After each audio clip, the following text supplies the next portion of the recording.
Hello. Thanks for being here, everyone. Back home finally. Got off work, so great to be here today.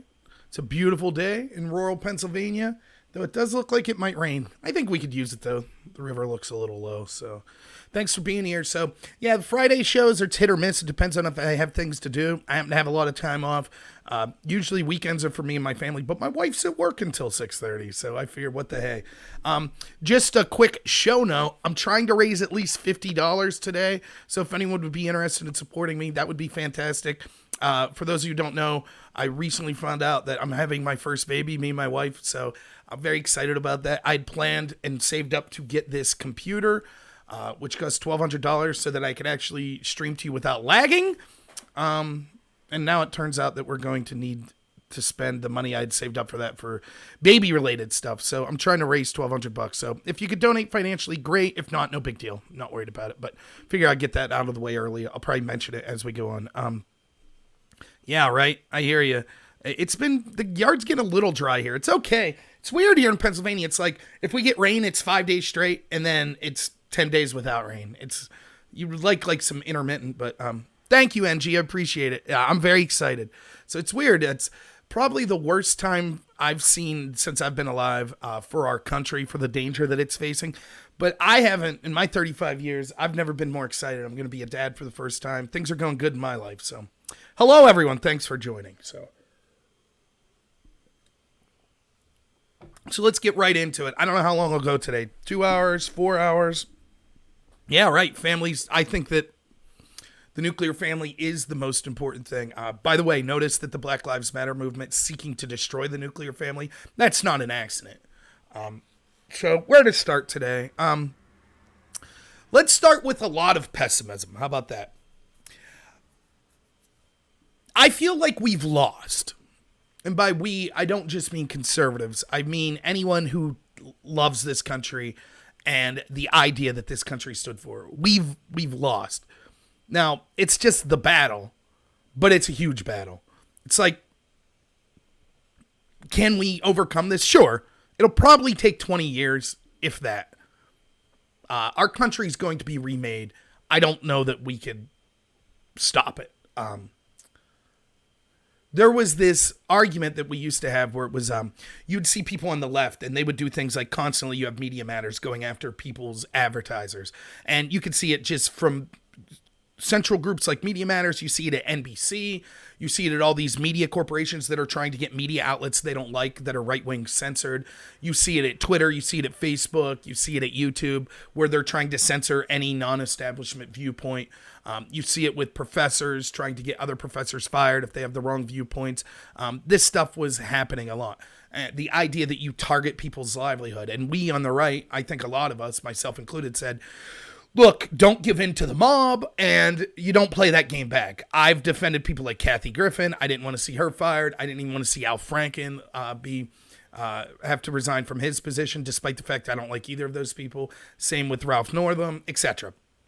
So I played by the rules of my principles, and I tell you all the time, that's an encumbrance. When you live a principled life, the other side knows that. They don't have principles. They're going to win by any means necessary. And so they take advantage of the fact that they know you'll act principled. They can slap you in the face, and they know you won't slap back. You should slap back if it's physical, if someone's physically attacking you. But other than that,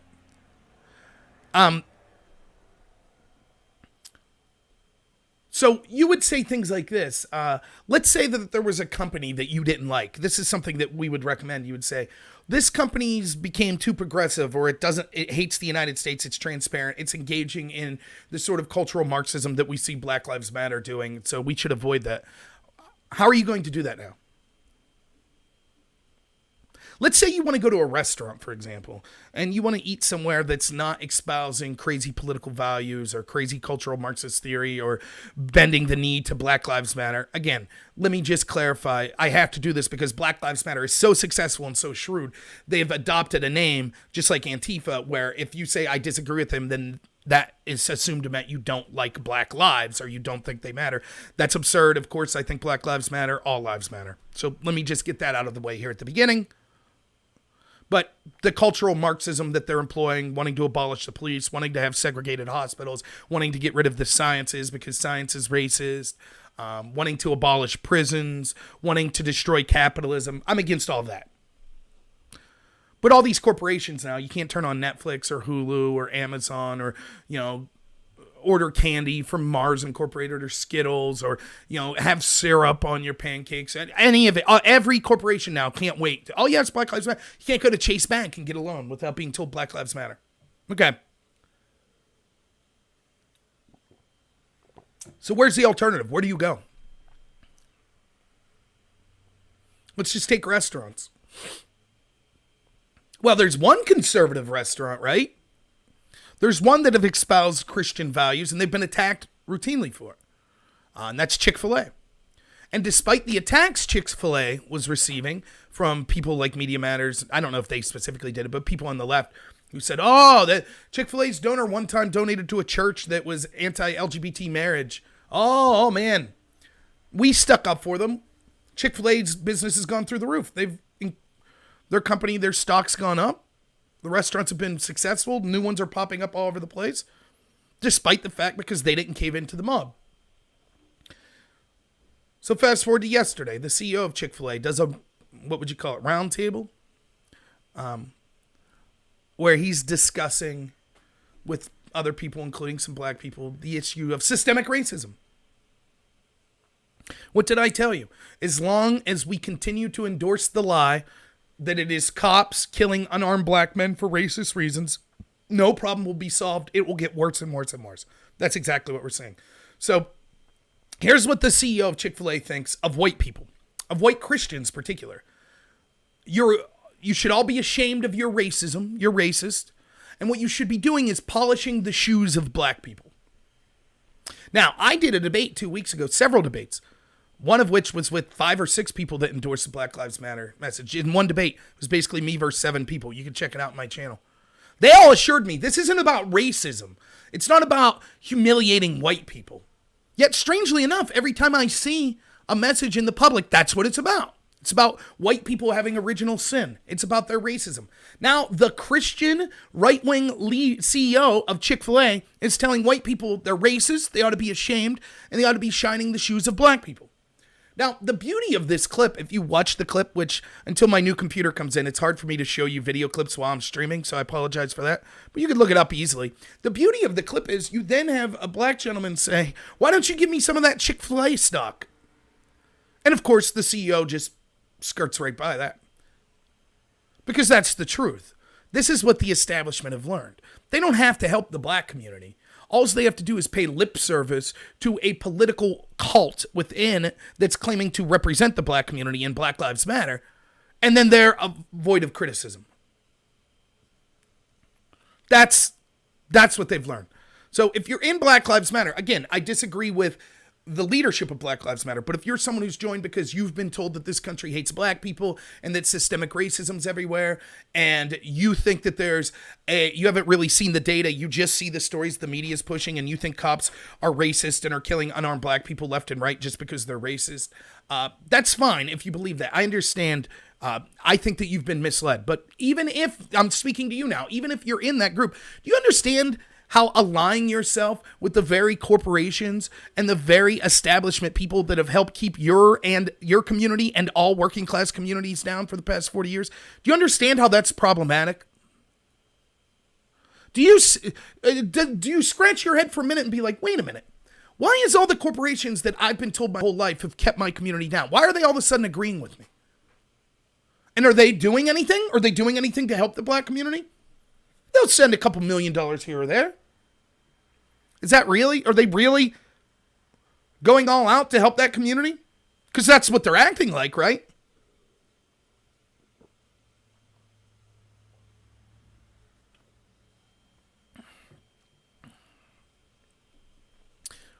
Donald Trump said in 2017 that if we allowed them to pull down statues of Confederate generals, that the founding fathers would be next. He was laughed at. You could find a Google NBC 2017, an article about this.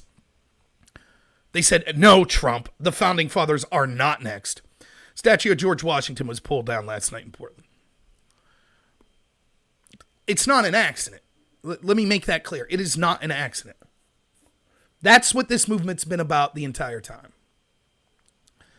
I've talked about cultural Marxism on my channel since I started it 2-something years ago. I talked about it online when I talked to people. I kind of started really a presence in maybe 2013. I was talking about it. I was talking about this to people in my life from 2006. Just a little of my background. I did policy debate in college. I was pretty good at it. I would consider myself conservative at the time, but I was more libertarian. I was the only person right of center, pretty much. There maybe is a handful of us in the entire community. It was nothing to walk into a tournament. Carlos, if you're watching, my friend Carlos is going to call in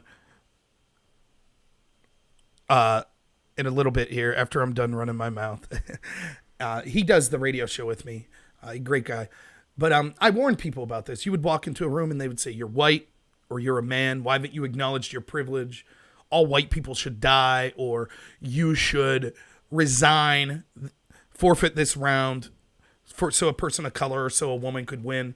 Now, just so you know, in debate, speaking in hypotheticals wasn't a problem to me. For example, you could say we should bomb China. I didn't believe that, but that was the game of debate. You talked about the ins and outs. Oh, thank you. I'm getting lemons. Thank you so much. Please type if you give lemons or if you see someone give lemons, because I can't see it on the screen I'm on. And if I go to DLive, it'll start lagging really bad. So, but thank you, Pasty. So what we see is, one second. Hey, I'm going to shut this door, but when you leave, can you open it, Fuzz? Just so the dogs can run in.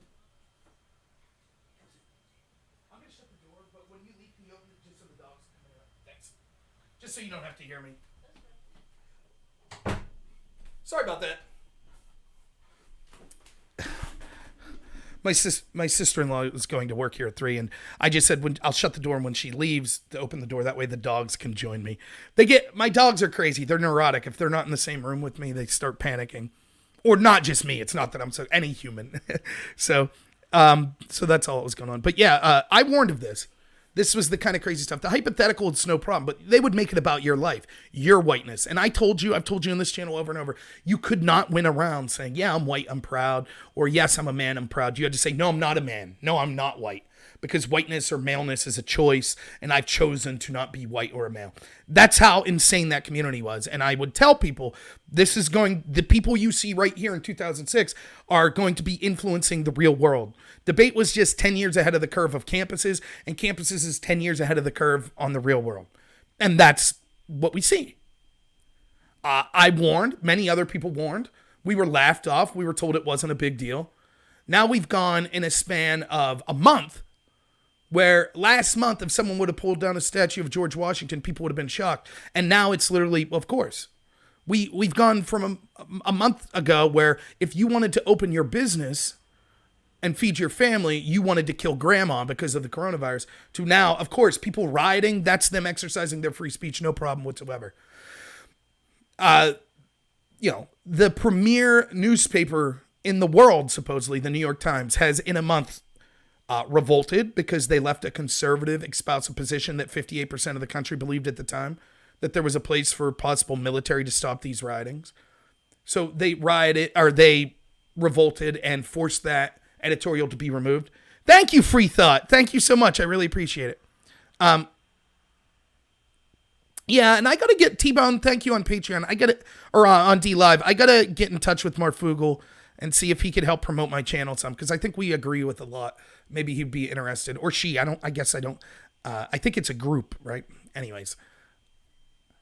But we've seen that happen with the New York Times. We've seen the New York Times write an op-ed that said, yes, defund the police does mean abolish the police. I mean, think about that. If I'd have told you 6 months ago that the premier newspaper outlet in the country, in the world, so we're told, would literally take the position that there should be no more police, you would have said I was crazy. That's happened. No one's batting an eye. Of course, the New York Times said that. They put out an op-ed, was it yesterday? Defending the rioting, saying, if you're concerned with the riots, you're more concerned with buildings than you are with Black lives. Never mind that the majority of buildings that are being destroyed are in inner city Black communities. Never mind that. Defending rioting, abolishing the police, revolting if a conservative gets to be on the editorials. That's the premier journalistic outlet in the world. That's in 1 month. That's what's happened to them. 1 month. We went from tearing down Confederate statues to taking down pictures of people that were in Congress that happened to defend the Confederacy to toppling a statue of George Washington in a span of 1 week. And it's defended. And I warn people of this. Not just me. I'm not saying it like I'm unique. I just happened to be someone from a right-wing area of the world that got insight into this. I saw what was happening on campus. And I told people, and they were like, oh, who cares? It's a bunch of Antifa kids living in their mom's basement. And people still say that. And they're right. That's kind of what's going on with Antifa. But they're crushing you. You understand? They're crushing me. I mean, crushing. I'm not even in the same game as them. My views on what makes this country great and the ideas of personal freedom and liberty and this being the greatest country in the world, I've been soundly defeated. Politically, I've been defeated. It doesn't matter if you vote for a Republican anymore. Are the Republicans doing anything against this? No, they don't care. They don't care at all. Culturally, am I even in the conversation? No. And they're winning so much. Black Lives Matter and the cultural Marxists are winning so much that while they control every institution, they're still claiming these institutions are biased against them, are bigoted against them. Think of the power that takes. And this is a trope that we've seen oftentimes play out in real world, that you can see actual examples. I talked about this last week a lot. This kind of cry bully attitude, where they could punch you in the face over and over, but as soon as you hit back, they say, see, you're the bigot. It literally happens. Watch any riot. You'll see a line of police, you'll see people throwing stuff at them, attacking them, then finally the police will shoot tear gas and they say, we're the victims, look at the police abuse. They do this all the time. They do it verbally. They do it physically. They engage in they believe by any means necessary. They don't believe in being ethical or being factual. In fact, most of them, if they're postmodernists, don't even believe there's anything such as truth anyways. Truth is racist. And I'll get to more of that here in a minute.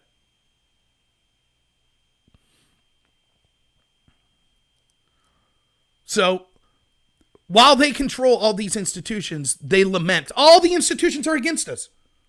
Name me one corporation that's anti-Black Lives Matter. One. You can't find it. Corporations can't wait to have the biggest message and how much they support this. People that are rioting, people that want segregated hospitals, people that want prisons abolished. Same's true of Hollywood. Same's true of academia. Same's true of Silicon Valley. Where's the institutional racism? Where is it?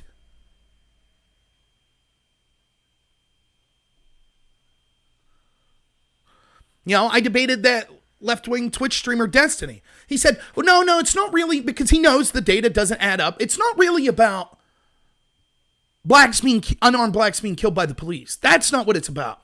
It's about things like you're more likely to get a speeding ticket if you're black.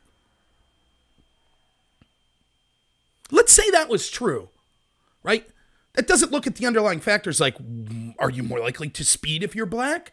Is that true in a rural area? Or is it just that you're more likely to get a speeding ticket if you live in an area that happens to have more policing? And the reason there's more policing is because there's more violent crime. I don't know.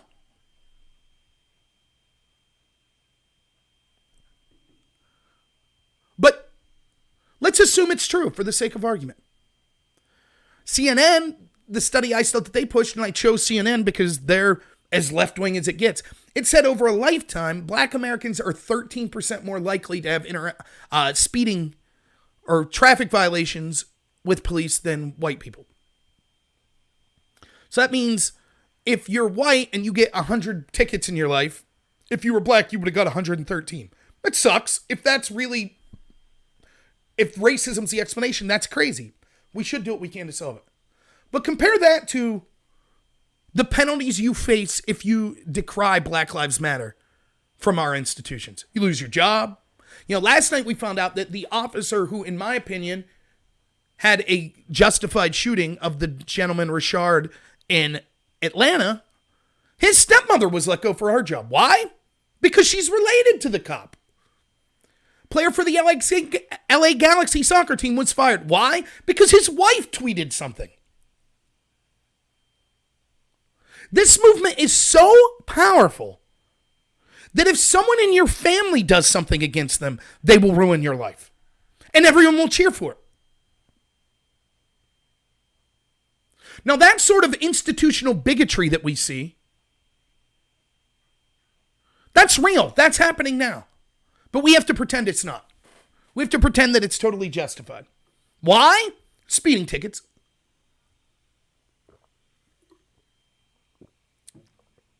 That's right, Patriot Dave. I said this from the get-go. If we base this on a lie, if we base this that the problem isn't police brutality, or it's not that our institutions don't care about regular people, and if we instead make it of the lie that it's about race, we will lose our country. Not only will we lose our country, and you might not care about that. You might say, great, this country is racist if you're on the left. Great, I hope we lose the country. It's all racist. I only care about black people. Okay, even if you believe that, it's going to get way worse for black people. Do you think when the Atlanta police all call off sick, do you think that affects predominantly wealthy white neighborhoods? Not much. You know who it affects? Black communities in the inner city that are poor. That's who policing directly benefits the most. Why? Because that's where violent criminals prey on the most. This is what I've been telling my friends on the left that think I've lost my mind. You're some kind of bigot. Why? Because the analysis you're doing is, well, if you don't believe in the message of Black Lives Matter, then clearly you don't care about black lives. If that's the extent that you're willing to delve into this, then I guess you have every right to hate me because you're not using your head. I've talked about the problems in inner cities and how our country and both parties have failed them year after year after year. I've talked about my predominant reason for that is that we've encouraged victimhood culture, that we've encouraged things like the war on poverty that has led to 75% of black children being born out of wedlock, and that destruction of the nuclear family and a culture that we've supported that encourages victimhood and discourages things like personal responsibility and education has what led to 60 years after the civil rights movement, things getting worse in a lot of these communities. I could back it up with data that shows not only that the war on poverty has led to a tripling of young black children being born out of wedlock, but I could also show that when we see policing reduced in cities, that we see homicides and violent crime go through the roof. Now, you might disagree with me. You might say, actually, I think you're wrong, Rob. I think we need more of the war on poverty policies. Okay, you're wrong. I think you're wrong, but I don't think you're evil for saying that. And the fact that so many people, this is what we've done for years. This is what the Republicans have allowed. If you don't agree with the Democratic Party solutions, then clearly you're racist. Well, my argument is we've had Democrats running these cities for decades and it's gotten worse. So why would we continue going with the same old plan? Why not try something different? And for that, I'm a racist. It's ridiculous. I put no stock in it whatsoever. I don't care. If you're one of my friends out there that are watching and you're like, boy, I really liked Rob and I thought he was a fun guy. And yeah, we always disagreed on politics, but now he's lost his mind and he's a racist. I strongly encourage you to think about what I'm saying. Even if you disagree with me, it's not that I don't care about black people. I absolutely do. I think that anytime we focus on race, it's a net deficit. It ends up harming all races more.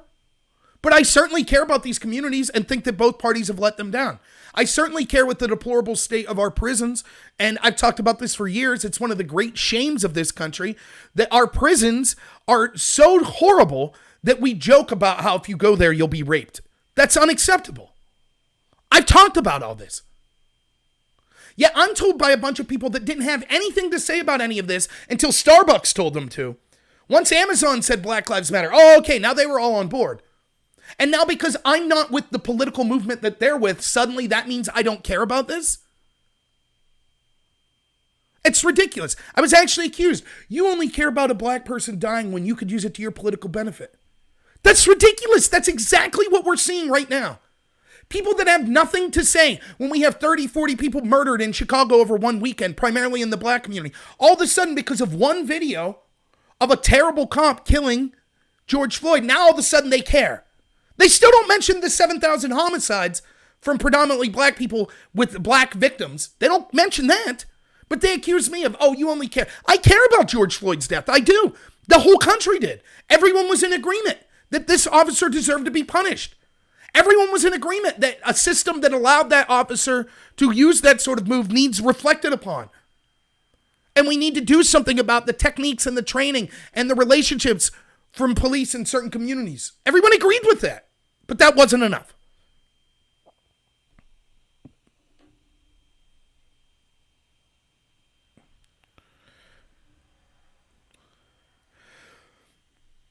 We have to avoid uncomfortable statistics like this country is systemically racist, yet it depends on the stats you look at. 23 to 28 times more likely for a black person to commit violence on a white person than vice versa. We have to pretend that doesn't exist. We can't look at that data. Does that mean black people are inferior? No. Is that because of a bunch of factors, including the fact that we have encouraged a culture that says all white people are racist? Probably. Is it because there's a lot of systemic poverty? Yes, probably. Is it because that it's a lot of systemic poverty in high populated areas? Yes, probably. But nonetheless, we have to pretend that stat's the opposite. If you just listen to the media and listen to Democratic politicians and all of our institutions like Hollywood, you would think that we live in a society of the 1940s South. That they're just bands of roving whites beating black people anytime they have the chance. It's not true.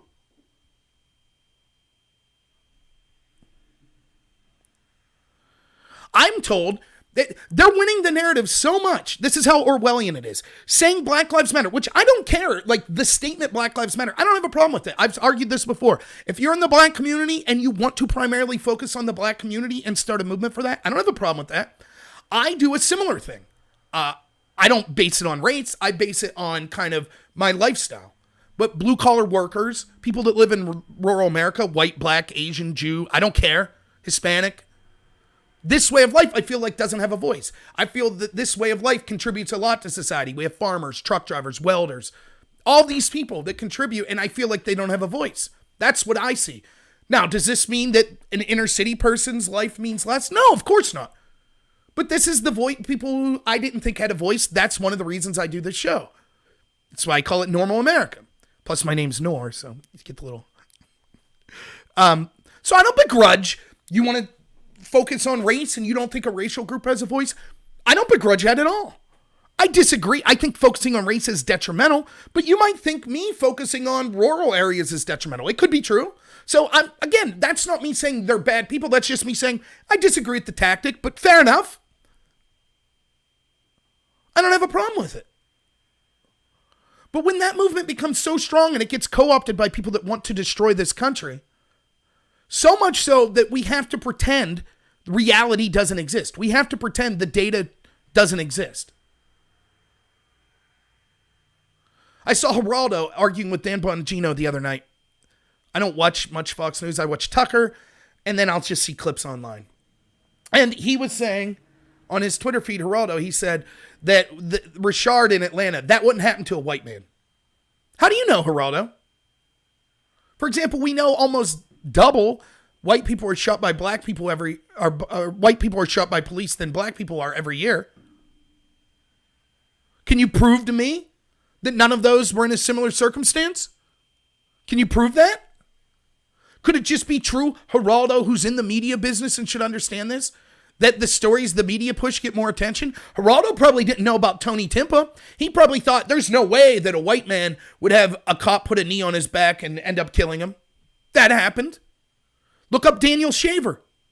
You think what happened to Richard was bad? Look at Daniel Shaver crawling towards the police while he was shot. He was a white man. I'm not saying, oh, poor white people were treated harshly by the police. That's not what I'm saying. I'm saying if you make a statement, this wouldn't have happened except for skin color, then you have to give some evidence of it. And if your evidence is, well, prove that it would happen to a white man. Okay, those incidents exist. So then you haven't proven your case. You're just fostering racial division in a time where riots are occurring, when our institutions are collapsing because of other people fostering this racial division. Have a good one.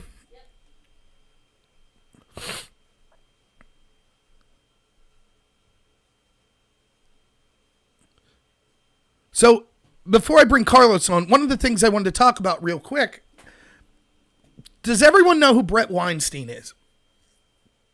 He's worth a follow. Okay, Beyond Purview, Travis Craven. I'll try to look that up. It's terrible. Bret Weinstein got famous in 2015, maybe, around those times. And he was a professor at Evergreen College, super liberal college. And here's a little background, if you didn't know. Bret had seen this cultural Marxism springing up and taking control of the university, just like I was talking about in debate that I saw.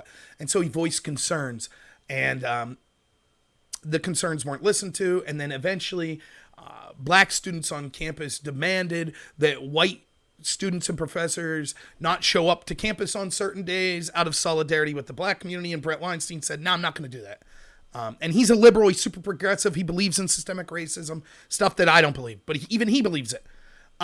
And he was just like, no, I don't think that you should take education opportunities away from white people or force white people to not do things because of solidarity. That sort of forcing people is bad.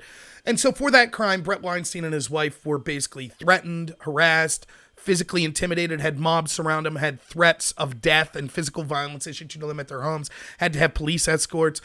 There were riots on this campus. The riots included at one point locking the principal in a room with a bunch of the black students who made the most insane demands you can imagine about how, everything from all black students should get perfect grades to black students shouldn't have to take certain tests, that police should be abolished from campus, security should be abolished from campus.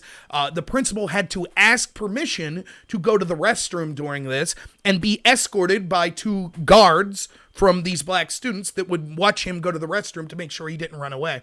All of this stuff happened. You could find video of a lot of it. So Bret Weinstein kind of blew the whistle and said, this stuff's crazy. It's coming to the real world. It's going to come off of campus. No one listened to him. Here we are. So anyways, he did Joe Rogan's podcast yesterday, and I listened to about the first hour of it. And I don't agree with everything Bret says, but, he predicted this. And Joe asked him right out of the gate, what are you predicting? And he's basically like, Civil War. Mao's China, the Great Leap Forward, or Cambodia. Now, he's not saying that'll happen with certainty, but he's like, I cannot see a way out of this. It's so entrenched. They've won so much. The cultural Marxists have won so much. And what they're going after is the very idea of why people say that Mao's China couldn't happen here. So what is it that makes us different from China? Why couldn't we see millions murdered here? What's the thing? Well, you would say it's the Constitution and it's the ideas therein, that we're all created equal. And even if we didn't live up to it, that sort of idea is what stops us from killing people we disagree with. But they're arguing the Constitution is racist. And Bret says to him, the most troubling thing he saw before all the riots at Evergreen College back in, I think it was 2015, he said that he was in a faculty meeting and he starts speaking up about critical race theory and cultural Marxism and all the stuff I talk about in my show all the time. And he says, I'm seeing, and basically here's what happened. You have the hard sciences, right? So math, engineering, technology, all of these hard sciences, biology, chemistry. The beauty of science is the scientific method kind of is an equal playing field. Hypothesis, test it, reaching conclusions, retesting, etc. It's an equal playing field. The data doesn't lie. The facts don't lie. So bigotry and stuff like that, it's all erased. It's the same thing that you see with professional athletics. Basically, skill and things that require skill erase things like racism, because if you want to have the most skillful people, you don't care about their race. And so you just end up with the most skillful people. The science is very similar in that way. And then you had the humanities, and that was people that couldn't hack it in the science. I know, I got a speech communication major. That was in the humanities. And the humanities started to become dominated in the 90s, 2000s, and this is what I was talking about, with this sort of intersectionality and cultural Marxism. And the idea was that it's postmodernist, there is no truth. The Western values are bad. They're all born of slavery. And they started saying things like science is racist. That's what they started to do. Now, it's ironic because the universities that are teaching science are doing everything they can, including literal discrimination of people based on race in the form of Asian people, white people, Jewish people, etc. in the form of affirmative action. So they're doing everything they can. They can't wait. If you're a university, you would love if your university was 90% black in your PhD department. You would tell how progressive you were. You would be applauded. So they're doing everything they can to get people of color in these positions. Yet still they're called racist. And if the outcome isn't that there's enough black people, then it proves not just that the department's racist, it's more than that. It proves that the field is racist. So if there's not enough black engineers, does that prove that, black people are poor and have less of a chance to get to college? Does that prove that the universities themselves are racist and won't leave black people in? No. It's much more than that. It proves that engineering as a field is racist. The same with biology. And Brett Weinstein saw that and he said, this is getting crazy. And he talked about the Enlightenment. Now, the Enlightenment was this European tradition that said that there's a right way to live in the world, that all people are equal, that science and intelligence and growing as people are important things, that we should treat people humanely and with civility, that education and learning was a value of itself and that we should pursue those things and make the world a better place. That's the Enlightenment. And so he says he stands up in this faculty meeting and he says, I see that they're attacking kind of enlightenment and this is very troubling. And another professor who's in these and the majors we're talking, let's not mince words. We're talking about critical race majors. We're talking about feminist. We're talking about queer studies. All of these majors. That's who we're talking about with cultural Marxism. And a faculty member from one of those majors stands up and says, it's not just that we're not embracing the Enlightenment. We are actively against the Enlightenment because the Enlightenment is racist. Now, what did we just talk? What is the Enlightenment? The idea of treating people equally, having compassion, trying to make the world a better place, learning and knowledge. That's the Enlightenment. They're opposed to that. Why? Well, the Enlightenment started in Europe, so it must be racist. Their movement is opposed to science. It's opposed to knowledge. It's opposed to compassion. It's opposed to treating people as individuals. That's what the Black Lives Matter movement is. Not everyone in it, but that's how it's being ran. That's why you had 5,000 scientists last week sign on to stopping STEM, science, technology, engineering, and mathematics. Stopping that because STEM is racist. Science is racist. This is scientists saying science is racist. Technology is racist. Engineering is racist. Mathematics are racist. Scientists saying that. I talked about this all the time. The postmodernism that this was born out doesn't believe in truth. They don't believe in facts. Of course they're anti-science. Science is racist. Facts are racist. When you cite studies that say, wait a minute, the reason that there's more more police violent interactions with these communities are because this is 13% of the population that commit 50% of the crimes. That doesn't matter. Those facts are racist. Go ahead and say it. You'll be told that. They're racist. It doesn't matter that you're like, the institutions are all dominated by this ideology, Black Lives Matter. They say that doesn't matter. Your facts don't matter. Our experience is they're not. Our experience is they're still racist. How many times have you heard people say to me that I was debating, or they probably said to you in life, when you say, well, what about this in the black community? And they say, you're not black, you don't know what it's like. That's what they said to Matt Gaetz yesterday. You're not black, so you don't know. Facts don't matter. Data doesn't matter.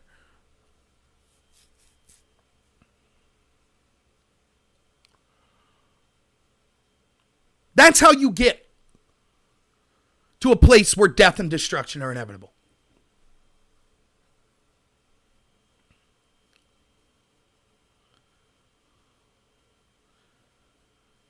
It's going to get so much worse. I just want to get this. We'll talk about what we could do, right? But I just want to impart this with you, okay? We lost. And it's our fault, too. It is our fault we lost. Let me give you an example. When the lockdown happened, you know how many Trump supporters told me how horrible I was for criticizing the lockdown? Because Trump was for it at first, remember? He talked to Newsom, the governor in California. He talked to Cuomo. He said, I talked to them. They're doing great things. He said, Georgia, you're opening up too fast. He said, Sweden, you made a huge mistake not locking down. That's what Trump was saying. And I was like, I had my whole spiel about, look, it's not that I'm never willing to give up rights, but the government should have to be transparent and explain exactly why I'm giving up these rights before they take them from people. And they haven't done that. And so I refuse to accept it. And so I lost hundreds of subscribers on YouTube, and I used to have 50 people watching me. Now I'm down to 25. But for a while, I dropped down to like 10 because I went against Trump. And I said over and over, this is what I said. I said, we have to look at this as what is the biggest threat to the country. Is it the virus? No. Is it the economic impact? It's going to be way worse than the virus, but no. We'll survive it. But what we can't survive is giving up our principles and our rights anytime someone snaps their fingers and says you have to do it out of fear. That's what I said. I said it over and over. You go back to March and watch my videos. That's exactly what I was saying. Now, where are we at today? Where's the Republican leadership? Is it Lindsey Graham, who said that he's certain 100% of black people in this country, 100%, know that blacks are targeted by the police. They know what it's like to be unfairly targeted by the police. There's your Republican leadership. The country's burning. They're toppling statues of our founding fathers. And what's the opposition say? Yeah, I get it. I get it. Or they're silent. To Trump's credit, he's trying to speak out, but he's on his own.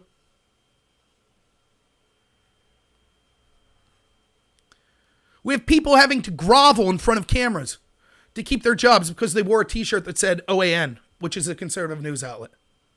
We have people getting fired from their jobs because their stepson did something or their wife tweeted something. We have a professor at UCLA that lost his job for the crime of saying all students should have to take the test equally, and it shouldn't be that black students don't have to take the test. We have mayors and governors celebrating armed insurgents taking over parts of cities and saying that it's a summer of love. It's a good thing. While their own chief of police report that rapes are occurring there, extortion's occurring there, violent crimes are happening there, and the police are helpless to do anything. We have the entire national narrative centered around an argument that if a black man attacks police officers, steals their taser, and attempts to fire the taser at him, he's done nothing wrong. He acted cordially. We have the owner of a company that's supposed to be a Christian conservative country saying that all white people are racist and should shine the shoes of black people. We have major news outlets defending riots and politicians as a good thing. It has become the national narrative that if you want to go to work to support your family, you're trying to kill old people and you're a terrible, evil person. But if you want to go riot and burn things down with hundreds of thousands of people, that can't spread the virus. That's okay. Because the virus that we were told would kill millions of people, that's less lethal than systemic racism. They're literally telling you that whatever systemic racism is, it's worse than 2.2 million people dying. That's what they're telling you. We have a narrative that says if you wear a red hat that says "Make America Great Again," that's violence. That's not free speech, that's violence. But if you punch someone in the face that's wearing a "Make America Great Again" hat, that's free speech. Mark my words, prediction for tomorrow. You will see a bunch of anti-Trump people, Antifa types come to Trump's rally, and inevitably there'll be a fight with Trump supporters, and it'll probably get ugly. Now, are there bad Trump supporters that might start something? They might. Can you blame them at this point? I still will blame them, but they've learned the lesson. Violence works. It's okay to burn stuff down. It's okay to attack people if you think that it's politically appropriate to do so. They're tired of seeing the national image of shop owners being beaten with impunity. They're tired of it, so they might act poorly. They shouldn't. I'll criticize them if they do. Or it could be the other way, that the other side starts the fight. Whatever it is, the facts won't matter. I assure you, the narrative in the mainstream media will be evil, racist Trump supporters beating peaceful protesters.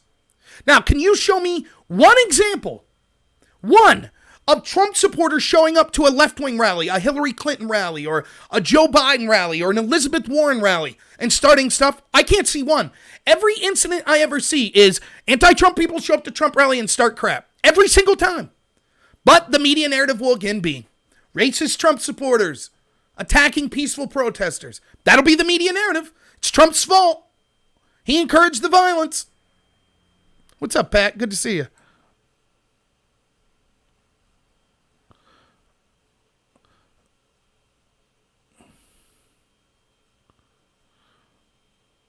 Ford Nation says, what do we do?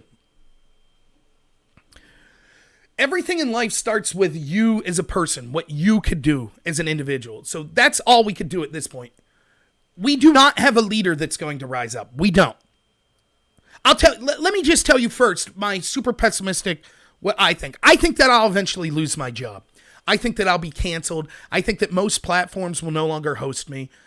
You could judge for yourself. If I said anything racist, if I said anything violent, if I said anything vile or disgusting, no. But I think that this is where we're going. That eventually I'll be canceled. I'll be okay, right? I think that we will lose our country, at least the way it is now. And it'll be way worse. And we'll see crime go through the roof. I think that we will see definitely China step in as the sole geopolitical power in the world. They'll become the new hegemon.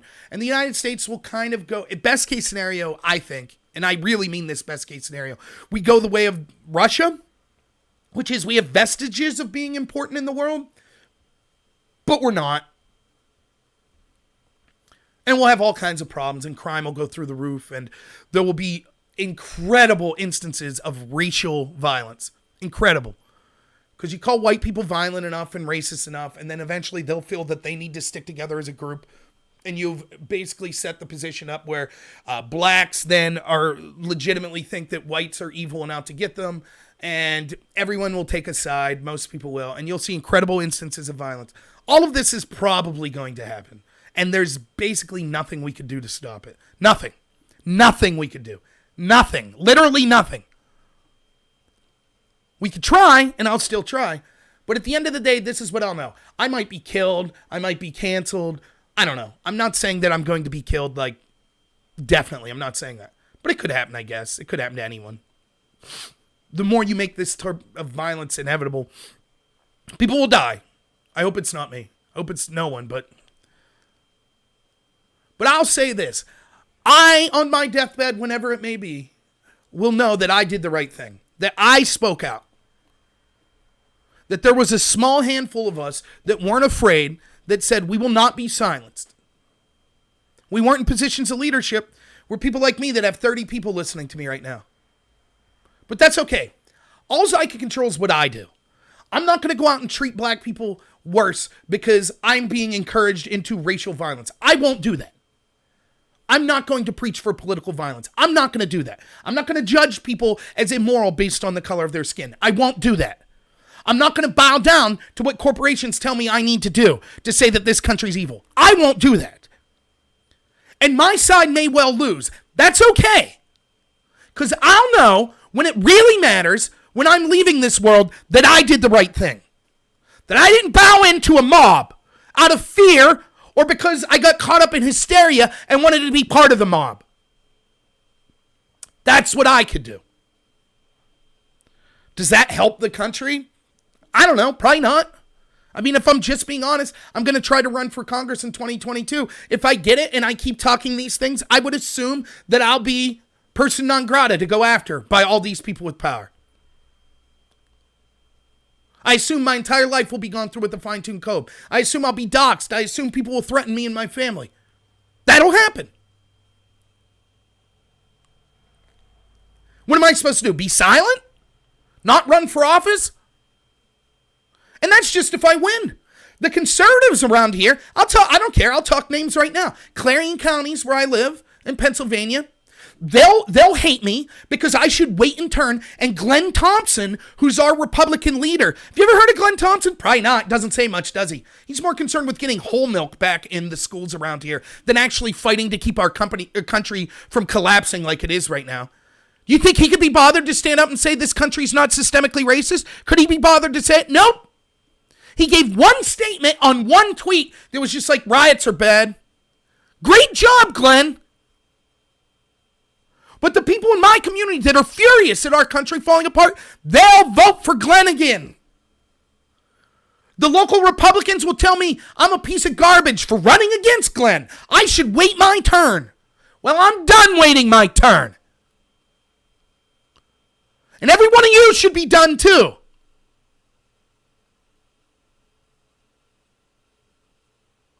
John Titer warned us. So we'll see. Thank you, DJ. I also like whole milk.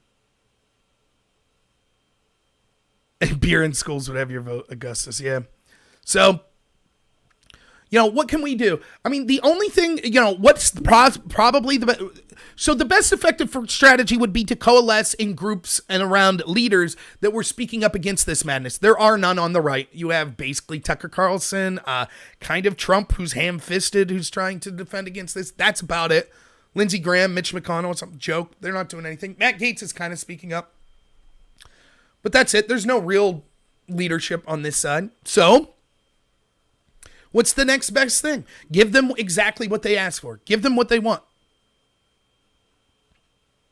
That's what all of us should be doing. Join in on their game. Not the violence, but the cancel culture. They don't want police. Great. Here's what I'll be proposing when I run in 2022. It's, to me, criminal, I feel, to just terminate police, people that have put their lives into this work, most of which are decent people, to just eliminate them. So we should continue to pay police officers for maybe up to 4 years until they can find another career. Kind of like alimony for police officers. But we'd still save a bunch of money because we no longer have to pay for precincts or police cars or weapons or any of that stuff. So let's totally get rid of the police. Let's do it. I'm in. I'm convinced. Let's do it. I'll be all right. I live in rural Pennsylvania. My town will take care of itself. Even neighbors that disagree with each other, if some outsider comes in, we'd join together. We could Mad Max style get overran. Maybe Humongous comes in, if you've ever seen that. The Ayatollah rock and roller, and he overtakes our town. Could happen, I guess. I'll take my chances. End the police. End it. Tear down every statue that wasn't erected before 1960 because no matter who it is, they probably had racist beliefs. Get rid of any black character whatsoever on any advertising. No Aunt Jemimas, no Uncle Ben's. I mean, what's the alternative here? Do you get a black character that's in a suit and tie? Well, wait a minute. So you can't have black people that are dressed in more traditional black cultural clothing? They have to be in European style clothing? That seems racist to me. But if you have them in kind of older, like the Uncle Ben, like where it looks like kind of a chef hat that looks like maybe this was more of a culturally acceptable black thing, then that's exploiting black culture. So just get all black advertising off. Just end it. Let's do full reparations, full segregation. I agree with that. Black Lives Matter's right. I'm sure the KKK will be very happy about this. Full segregation, segregated hospitals, segregated academics, all of it, right? We'll do that. That sounds good. Abolish the prisons. Great idea. In fact, we don't want to send these poor prisoners to the racist rural flyover country. So let's facilitate getting all these prisoners sent to these great utopian cities. Open borders. Sounds good to me. Let's do it. Bring it in. Give them the paradise they want.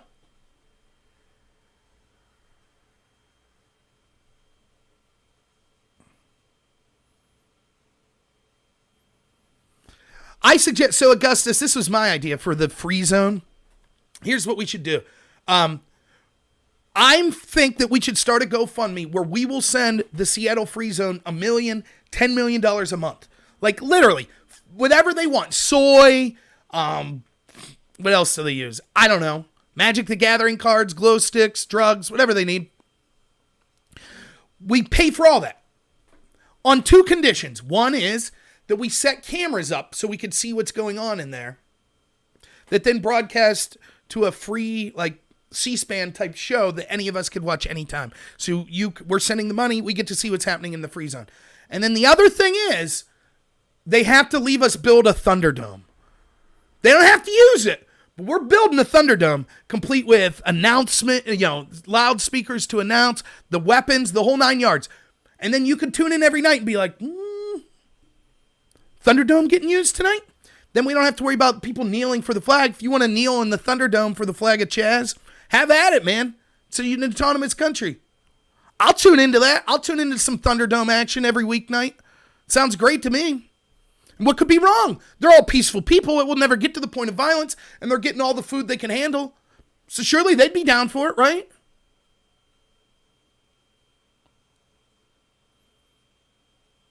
I think all white people should give up their money. All. Do it. Let's do it. My community will be all right. I got clean water right down here, a river. Right?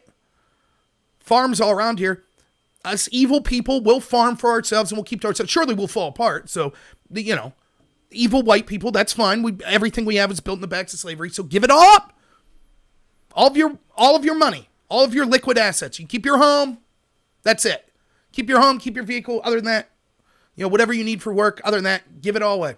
Yeah, let's do it. I'm fine with that. Chick-fil-A CEO says we should shine the shoes of black people. Great. Shining shoes. Who needs shoes shined? People need meals. The owner of Chick-fil-A is a beneficiary of systemic white racism. That's how he got his position in life. So if he really cares about the black community, give up all your wealth. You can live off $50,000 a year. Do it. Give up the rest. I'm all for it.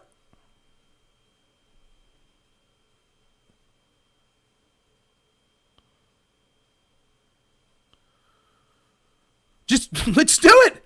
Let's light it up. Let's go for it, man. Try it out. Maybe I'm wrong, and it'll be a paradise. Let's do it.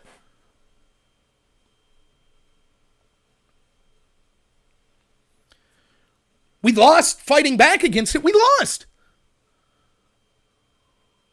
I said, I don't know how long, and I'm sorry, this is about to get really dark and morbid here for a minute, but this is true. I said, when I saw basically our sister country, the UK, when you saw it come out, that for 30 years, underage girls were getting gang raped because they were white, basically, but regardless, that part doesn't really matter.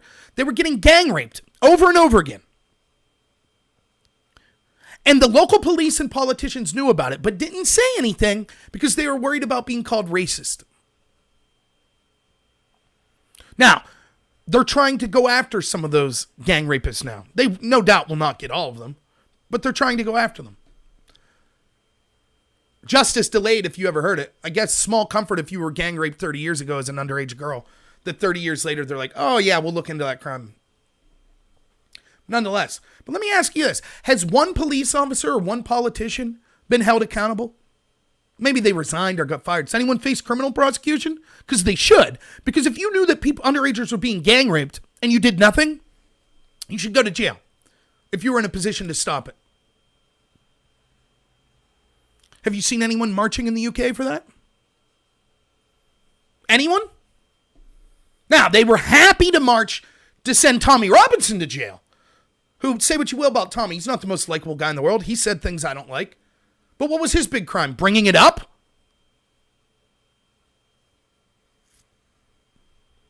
When I saw that happen in the UK, I said, you think it'd be different here? And I had people tell me, oh yeah, it's different here. We're armed.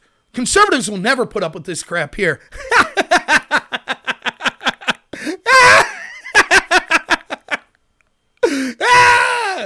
It's great. You're right. They won't. That conservatives. I mean, it's not like conservatives would ever be told you can't go to your job. You conservatives wouldn't stand for, the founding fathers' statues being toppled.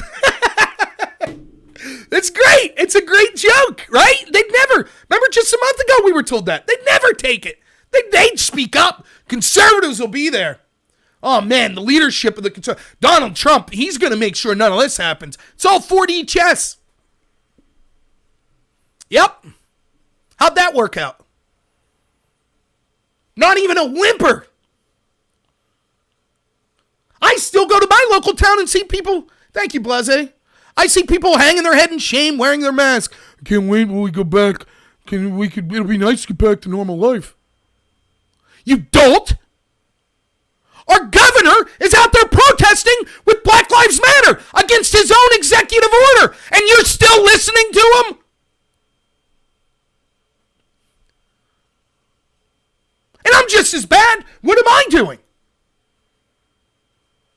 sit here and yell in front of a computer.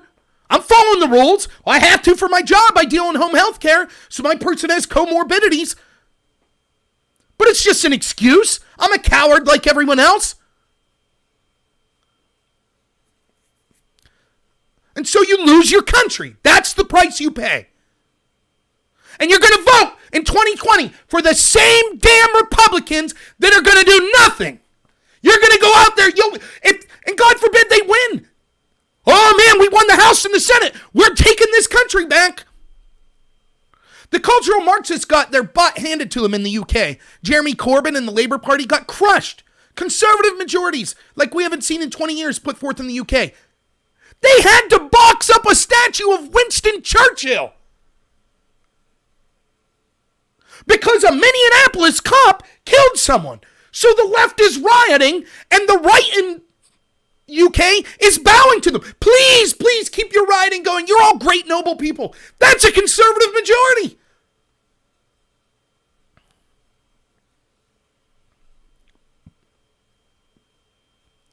What hope do we have?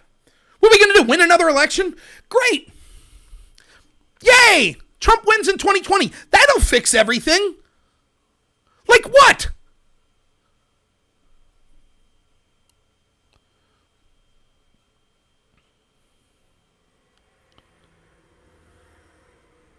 Well, that's the next step, Christopher. Christopher says part of the issue is when we tried fighting back, like with the Proud Boys, they're arrested and thrown in jail. The playing field isn't even. That's right, because the institutions are controlled by the cultural Marxist, or whatever you want to call it.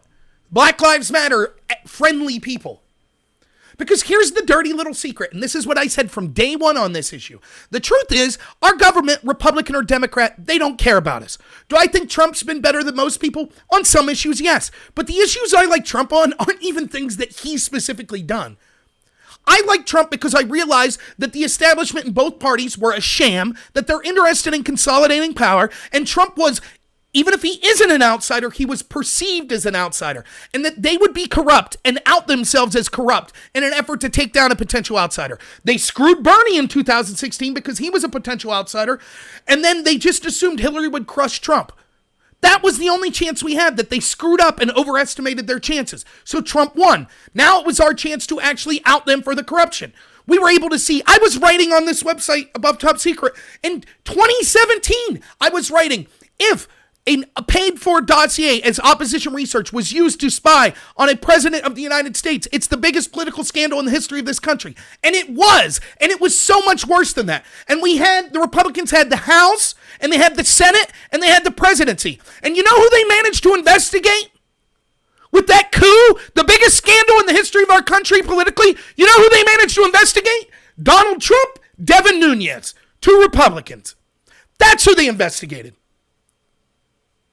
And then Trump's man Sessions, he didn't do anything. And then Trump's man Barr, he didn't do anything.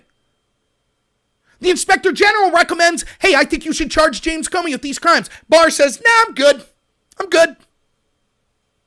Trump supporters, meanwhile, were like, this is great. Trump's playing 4D chess. Q told us this is a great idea. And I said, this is stupid. When I can outline in 5 minutes crimes that McCabe, Comey, Clapper, Brennan have committed, prove them to you. I could definitively prove you in 10 minutes with just public information. And they're not charging these people. It shows you that the corruption's going to continue unabated. Whether it's because Trump didn't care to solve the corruption or he trusted people around him that didn't care, it's irrelevant to me. Oh, no. Here's what will happen. Trump will do it strategically to help him in the 2020 election. Who cares now? Trump could outline, they could come out tomorrow. Bill Barr could release audio tape of James Comey talking to Barack Obama saying, let's abuse the intel agencies to go after Donald Trump. We'll do everything we can. Spy on him for no reason. We want to overthrow the country. They could release the audio tape. Comey and Obama could say, yeah, that was us. And this will be the response. Black Lives Matter. And that's it. That's the end of it. No one cares anymore. Well, you're racist if you want to charge Obama or anyone connected to him. That's racism. Oh, okay. Sorry, let's go back to shining black people's shoes. Ending the police. Because instead of dealing with the problem as it arose, Trump, whether intentionally or unintentionally, decided to play politics with it. And so now the criminals are winning. And the same establishment that screwed over black people and white people and Hispanic people and Asian people, and for 40 or even longer years, haven't done thing one to help the average American in this country, have sold this country out for personal benefit time and time again. All of a sudden, they're all endorsing the message of Black Lives Matter. But I'm sure now they're on the right side of it. Now they're noble people.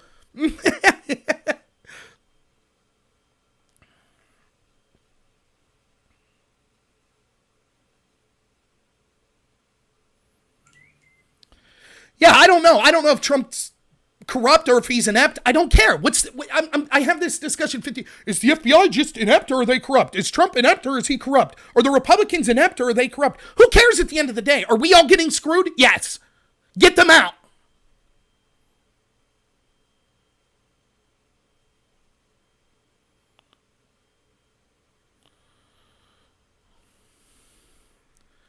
So, we'll keep voting for Republicans. Everyone will say, yeah, I think the Republicans need to do more. But not my guy. My politician's good. I'll vote for him. And then when you get canceled, I have so many friends. I have white privilege. I support these riots. I support them. You have to understand, property is not more important than black lives. You have to understand that, Rob. I think you're being a little bigoted if you're more concerned about property than black lives. Okay. When they burn down your house, I don't want to hear you complain. You had white privilege after all. It's their property. You stole it from them. So, that's the penance you must pay. I don't want to hear you call the police. I don't want to hear your sob story. Don't be asking for a GoFundMe. Don't tell me what I should do. I did a video 3 weeks ago. Here's what we should do. Put another question at the bottom of the tax form, right? Because here's the problem. People don't just give to personal check. They'll lie to you. Everyone you bring this up to. Well, if you think that all of your wealth is because you're white and you have some sort of white privilege. Hey, thanks, Big Sky Crypto. Thank you. Next installment in the computer fund, which thank you. I spent $1,200 on a computer so I could actually have guests and not lag. And I found out my wife's pregnant, so she's going to kill me for spending money. Which I'm excited because it'll be my first baby. So as I'm yelling and screaming about my country disappearing, it is the best time in my life personally because I've wanted to be a dad for years.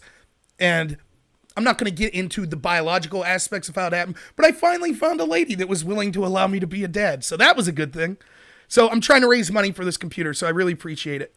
Big Sky says, next installment to the computer fund. I've always treated everyone the same regardless of skin color or anything else. I will not kneel. I will not apologize. I will not feel guilt for something I had no part. That's exactly right.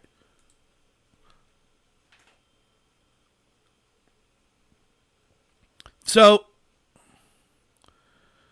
yeah, I mean, I'm done with the NFL, JoJo. Yeah, what are you going to do? Be done with everything, all entertainment? It's all the same, everything. Every corporation now, Black Lives Matter, the American flag's bad, blah, blah, blah, blah, blah. Thank you, Christopher.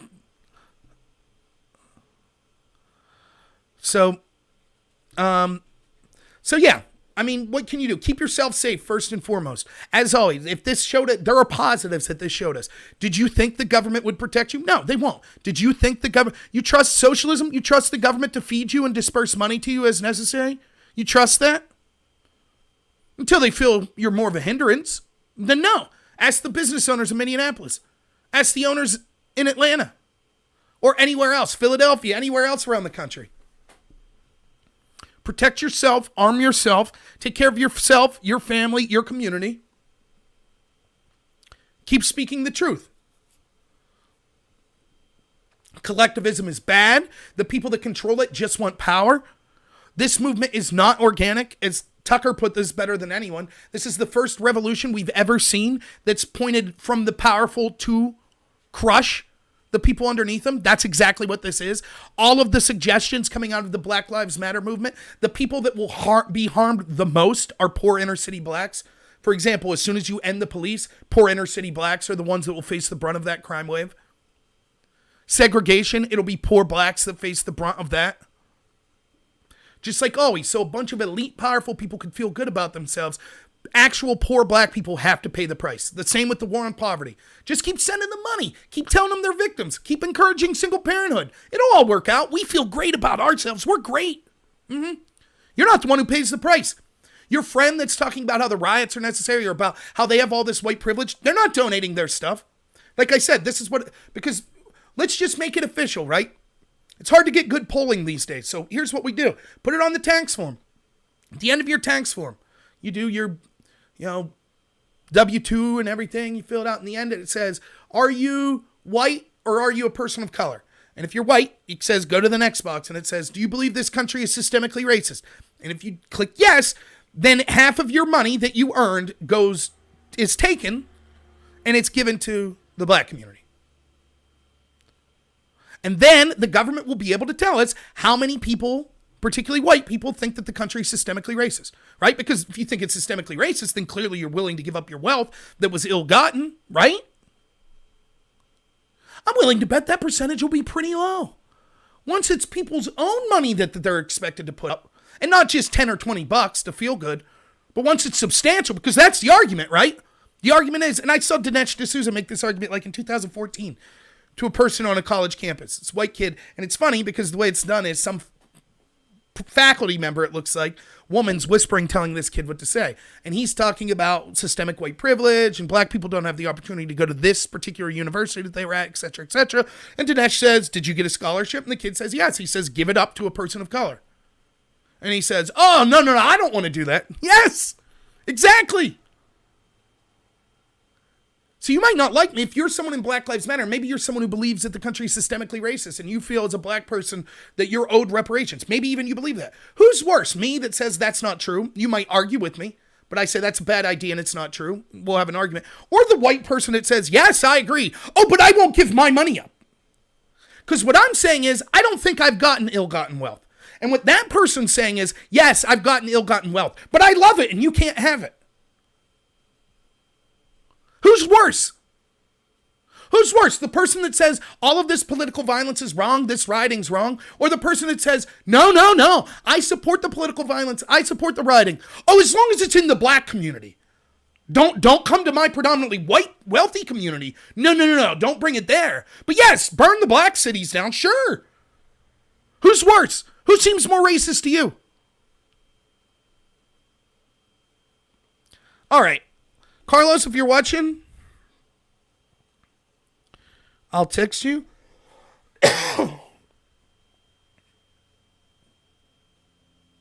So Carlos is a friend of mine. He does the radio show with me, which will be tomorrow at 11 a.m. You could watch it right here on this channel. We will soon be getting, excuse me, a new call signal. So if you happen to be local in Pennsylvania, you'll be able to listen to us on the new call signal as well. Google Voice. Sorry about the coughing. It's always amateur hour here, so Carlos always has good things to say. Me and Carlos will stay up until 2 a.m. talking about stuff. I met him when I ran for Congress, and we both kind of took a liking to each other. He knows more of the system of politics. He's been involved in political consulting his whole life. I'm just going to text him the number here. If you're listening, Carlos, I texted you the number. I'm going to put these stupid headset on. You know, I got the earbuds, but they make me feel weird. Then these guys, my fat head will be sweating by the end of it. There we go. From. To accept, press 1. Hey, you there, Carlos? I am. How are you? I'm doing good. Just someone let me know in the chat if you could hear Carlos. I think you should be able to. So thank you for calling in on this beautiful Friday. It is indeed beautiful. I love your Proud Boys haircut. Do you like it? Yeah. This is also... I think it's fantastic. So I am naturally growing the Danny DeVito haircut, the horseshoe that's just around here. So the longer my hair is, the more obvious it is. And it actually looks like I have dandruff right now because what happened was I I'm now at the age where I went out swimming and I didn't put sunscreen on my bald head, and so now it's sunburns and flakes and blah blah blah. So I see.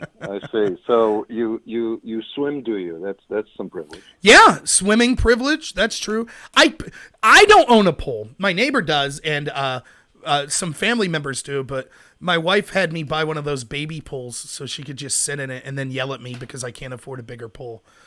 But still privilege, I guess. The baby pool's still privilege, I guess. I hear you're pregnant. Well, congratulations. Thank you. Yes, we are. It's very exciting. I didn't realize that you and Courtney slept in the same bed. Most of the time, no. Well, as you know, because I do block shift, I'm gone half the week.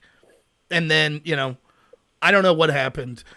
Supposedly, she's pregnant. I think at this point, there would have to be so many people in on it for it to be a hoax. Like, for example, I've seen the ultrasound, so I don't think she's capable of hoaxing it that much. But no, we're very excited. That's fantastic. Congratulations. And I'm sure you should actually consider. Trying to sever yourself from the patriarchy and your white privilege, and name the baby Carlos. Is that a good idea? Well, see, so she found this website where it's like, it explains like, okay, she's 11 weeks right now. So it's like, here's a food object so our baby's the size of a lime this week. And so I'm just like, whatever the food object that it's the size of when it's born, that's the name. So last week it would have been kumquat nor, and this year it would be lime nor. Next week's plum nor. I was like, that's a good name, Plum. I'd go with that, I like it. Yeah. That's as good as an idea as any. Yeah, why not? So yeah, just some initial takes on, I know we've talked on our show about what's going on, but just some of the more recent news, like pulling down a statue of George Washington last night, or, firing people that are just related to people that have said things that are considered anti-Black Lives Matter now. Like, where do you see things going? Well, I enjoy reading the comments and the threads of people that, are like you and like us that speak about these things. And everyone asks, what do we do? That's the primordial question. Well, the first thing that we have to do is understand that although it might not look like it, we are at war. Yeah. So your mentality has to be a mentality of a wartime consigliere. If you've seen The Godfather, you should watch it. Yeah. It's a good primer as to the things that you should actually do. Many of the things in that movie will prepare you for what is actually coming, not in the same context, but in how it's executed. And the first thing you have to understand is that we are at war, and if you are at war, then you must prepare yourself to fight. How do you do that? Well, it starts with a backbone and brains. And, the answer to so many of these questions, and I think the last one that you just mentioned was that you are white, so you don't have a say, and the fight of Representative Getz yesterday in Congress with the representative from Louisiana who told him that because he wasn't black, he didn't have a voice. Well, see, is it any wonder that we are in the position that we're in when U.S. House representatives themselves violate the spirit of the Declaration of Independence that says that, and the Constitution and our original papers that say that this is a proposition that we are all created equal. We are all created equal. So that means that I cannot say to Robert Knorr that he doesn't know my experience. Well, you might not know my experience, but you sure as fuck know what injustice is. Right. Do you need a roadmap? No. So That's where the subversion starts, not where it ends. It's where it starts. And then I don't know if you saw the clip to the end, where at the end, after he saw that Getz was upset, he said something to the effect, "Did I hit a nerve?" Yep. In other words, I'm not really having a serious conversation. I have the U.S. House of Representatives pin on my lapel, but I'm really not playing one in real life. He's just trolling. They tell you. Yep. They tell you who they are. All you have to do is listen. So, no, I'm sorry. I'm sorry, and I will get to the things that you should do. But I'm sorry. I'm not going to discuss with you what we should do about police procedures and police reform, because this isn't about police reform, is it? It's not at all. And like, to go on what if you're going to steal TVs and Nikes, it's not about police reform. I'm sorry. Yes, there are people that are very concerned, but those people you can talk to. Right. You know what? In my life, I know those people when I see them. None of those people have shown up. None of those people have shown up and said that they want to have a conversation. The only people that are shoving those people aside are the rioters, are the arsonists, are the murderers, are the people that are stealing this cause for their own totalitarian Marxist ends. That being said, it starts with something very simple. And the best thing, the greatest video you ever did is the 7-minute video that you pinned on your YouTube wall. Thank you. That's the greatest video that you've ever done. And it starts with individual liberty. And then the other side of that coin is individual responsibility. Yep. Who do you think is coming to save you? Nobody. Even if you're a good guy. It's up to you. So it starts with a backbone and brains. And that we are all created equal. That's why we are responsible for our own individual actions. So you know what? When you get up in the morning, make your fucking bed. Yep. Brush your teeth. Vacuum your room. Clean your gun. Vacuum your stairs. Wash your kitchen floor. Weed your gardens. And if you have some time left, read and sharpen your arguments. Think for yourself. Protect yourself at all times, especially after the bell. Right. Constantly be aware of all your surroundings. Take notes of what people say and do. Sharpen your arguments.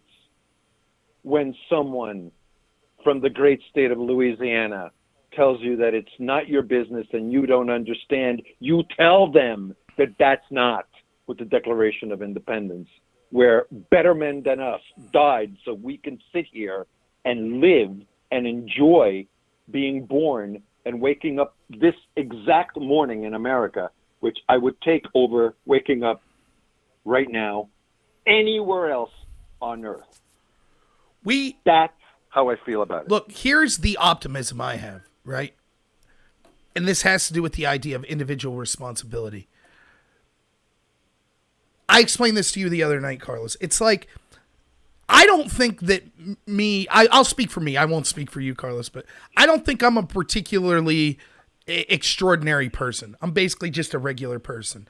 I feel like I'm on a football team and I'm like the third string lineman or the third string running back. And it's like, yeah, you know, I got my leaders, the intellectual thinkers, the politicians, these people that lead. They're kind of doing the work, and I'm just saying, hey, I agree with them. That's what, you know, that's how things normally would be. We're it. We are now first string, baby. Everyone else quit the game. They're all too cowardly. They won't speak up. And so now it's us. And I know that in this, the greatest country in the history of the world, that's under threat right now, my voice matters. And I might lose, but my voice matters right now.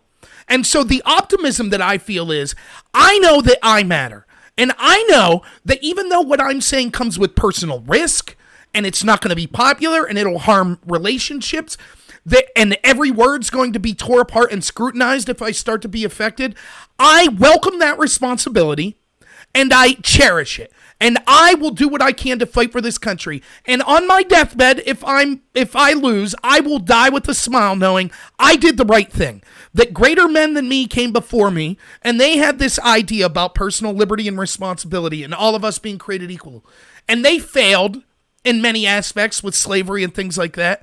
And I failed in many aspects, but we had the right goal. And I could die happy knowing that I tried to do that. So that's, in a weird way, it's pessimistic, but voices like ours have never mattered more since the foundation of this country. And I'm happy and honored to be part of a tradition of people that when it mattered most, when it was of personal risk to themselves, like our founding fathers, they stuck to their principles, and I'm happy to be in that tradition. Well, I want to comment on your third string football analogy. It's a modest one, but what you want to convey to your listeners is the following. It's very simple. No one gave you this. No. You stepped up. That's what you're mad at.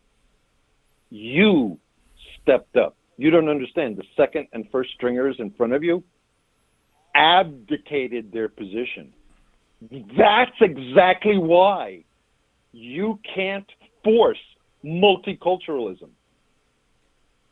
Carlos Saldivia, you know me, came to Williamsport, Pennsylvania, and my wife and I, in 2003, and my wife and I walked into the nicest restaurant in Williamsport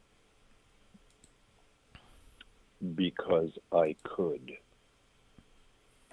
Right.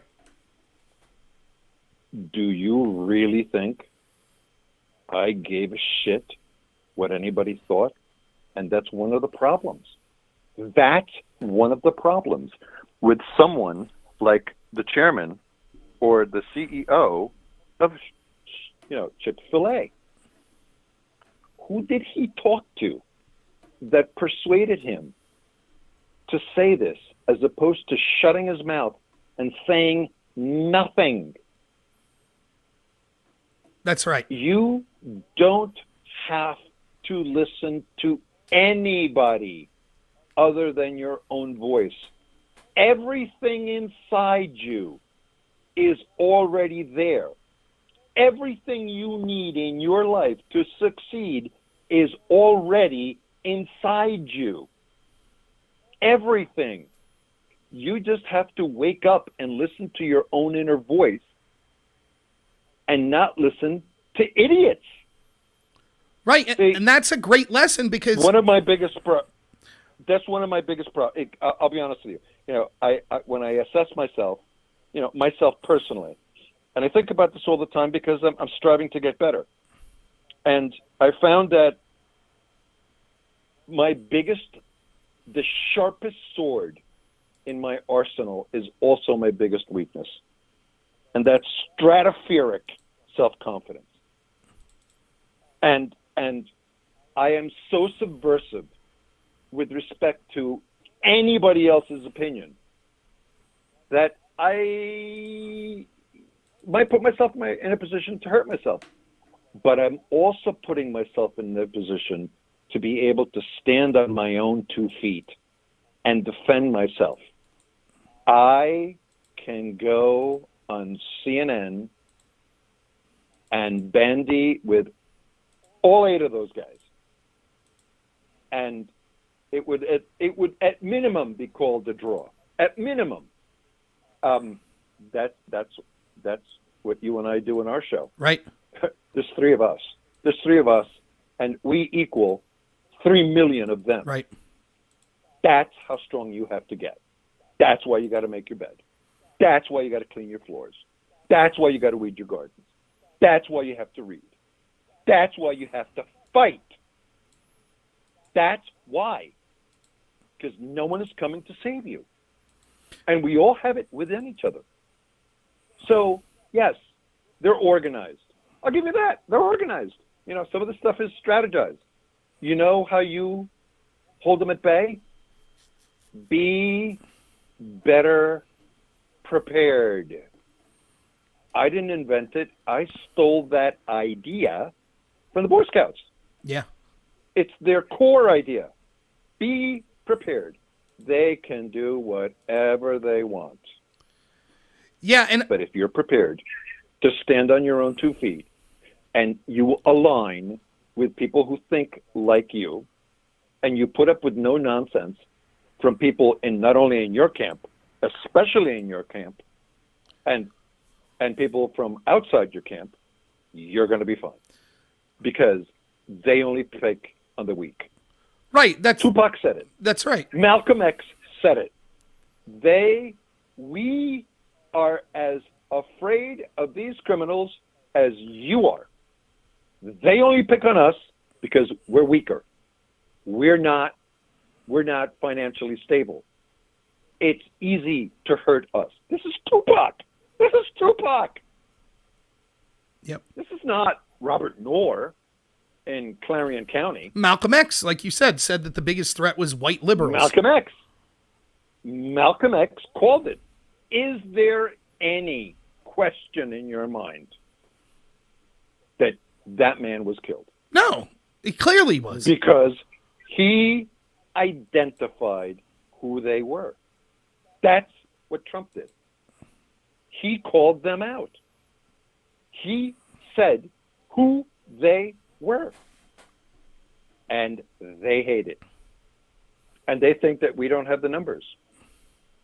Okay. Just because, and I know that this is a sore point with you, there's a difference between not dying on a hill and standing your ground. You don't want to see what standing your ground is. But you have to step up. Like the third string guy, because the third string guy, for my money, okay, he has a shitty haircut, but he's the most talented political motherfucker I've ever met. Well, thank you. And my haircut you? does suck. Yeah. Okay, but you get what Yeah, I'm saying, I do. I mean, and I understand how upset you are because no one's doing anything. But every single person that's following you right now, okay, every single one, if you can give them the tools to understand that they can stand up on their own and protect themselves and advocate for themselves, they don't have to wait for Tucker. Right. They don't have to wait for fucking Carlos Saldivia. They don't have to wait for Robert Knorr. They can stand on their own. People like Modus and Tigger, they can stand on their own because fuck you. Right. We're Americans, and you're not. And I'm talking about the people who are rioting. Those are not Americans. That's not who the Constitution was written for. Right. I'm sorry. I don't care what you think. I only know what I think. Why should I care about what you think when I can rely on what I think? Exactly. Well, and that, Carlos, you know, when I said the entire time I ran for Congress, the reason I ran for Congress in that special election was I was like, I love all the people around me, and I'm terrible at all the stuff that they're good at. Like, I'm the worst hunter you'll ever see. I'm the worst person working on cars or, like, carpentry. But that's what all the people I love are good at. So what I was good at was politics, speaking, research, and stuff like that. So I was like, I could be a voice for them. But one of the things that I understand implicitly that I was taught from my grandparents is I'm not better than anyone, and they're not better than me. Within reason. Like, obviously, if someone's a heinous We're criminal. all created equal. Right. If someone's a heinous criminal, that's one thing. But other than that, and so I have just as much respect for the guy who works in my car and dropped out of school in 10th grade, who you might look at and say, this guy's barely literate. But you take your car to him, and it doesn't matter what year or model it is, he's a wizard. He can fix it like that. I understand that person is just as important as me if I become a congressperson. And I understand that there's brilliance in people that are from this area of the world. And the one thing that I think's holding so many of us back is we just assume that there are other people that know more. And one of the things that when I was still, it's someone who's very confident in my beliefs. When I ran for that position and there were 24 other people running, I assumed that I was going to walk in. Potter County was the first event I spoke at. And I was going to walk in, and most everyone that was running was a career politician. I'd never ran for any office, and this is the United States Congress. I thought that I was going to be blown away with people that were like these ridiculous scholars, great leaders, like great charisma. I was not blown away, to put it nicely. And I started to realize that's the big lie. We all believe that we need to leave others speak for us. We need to. The best examples, look at this situation of COVID. Trust the experts. Right now, the experts are telling you, if you want to go protest a Minneapolis cop killing someone, then you're no harm to people. But if you want to open your business, you are a harm to someone. That's what the experts tell you. Now, every layman out there, every single person watching this show right now knows that's garbage. And the truth is, they're full of it when they talk about most of this other stuff as well. And so you're equally as capable as any of these people that claim that they're leaders or that they put themselves in positions of authority. Their silence right now, so many people think, well, if everyone's being silent, it must be true. The police must be systemically racist. This must be terrible. That must be police killing unarmed black people in record numbers. It's not true. Just like you're saying, Carlos, as an individual, look at this and say, I'm not going to rely on someone. And that's true of me and you. Don't rely on what me and you are saying. Look up this stuff for yourself. Become your own leader. Run for office yourself. Or if you don't run for office, speak up in your own life. But now it's more important than ever when there's no one to rely on. The system is stacked against you. If you believe the principles of the founding fathers, the institutions are against that now. And so now when it matters most, now when you could face personal retribution or personal financial difficulties for speaking the truth, now it's the most important time. And if you think, well, I could leave someone else speak up, that's a huge mistake because you might just find out there is no one else to speak up for you. And that's the position I'm in. I don't care anymore. I'm not waiting for Glenn Thompson, the guy I'll probably be running against, or any of the other Republican congresspeople. I'm done. I'm done waiting for them to do the right thing. They no longer have my support. I'll run and I'll do it myself because I can't trust other people to do what's best for the interests of this country. And I hope that other people feel the same. If we had a bunch of people that started to take positions of leadership, and I mean this even on the left, I mean this in the black community, I mean this in all communities. If we had people that were willing to say, you know what, I'm willing to step up and do what's right for this community, we'd be in a far better place at this country. But our defining characteristic is cowardice. That's the defining characteristic of the people that we've elected to put in positions of leadership. Yes, you have people like Nancy Pelosi or AOC that want to see this country become an establishment, fascist, Marxist country. That's what they want. They want to see revenge on white people and conservatives. That's what they want. But most of the Republicans, they're not co-signing to that. They're just cowards. They just want to keep their position. Yeah. They just want to win their next election. They don't want to be the nail that sticks up and gets hammered. So kudos to Matt Gaetz, by the way, for actually speaking up. But that's where we're at. That's why it's important to have people speak up because there's no one left. Like the leadership has fallen. And once we see one person speak up and then another and then another and then another, you realize you're not alone. And people could stop bowing down to this mob for fear that, they'll be singled out. Well, I want to go back to something that you said before, and I will address this what you just said, but and you said it just before in the conversation.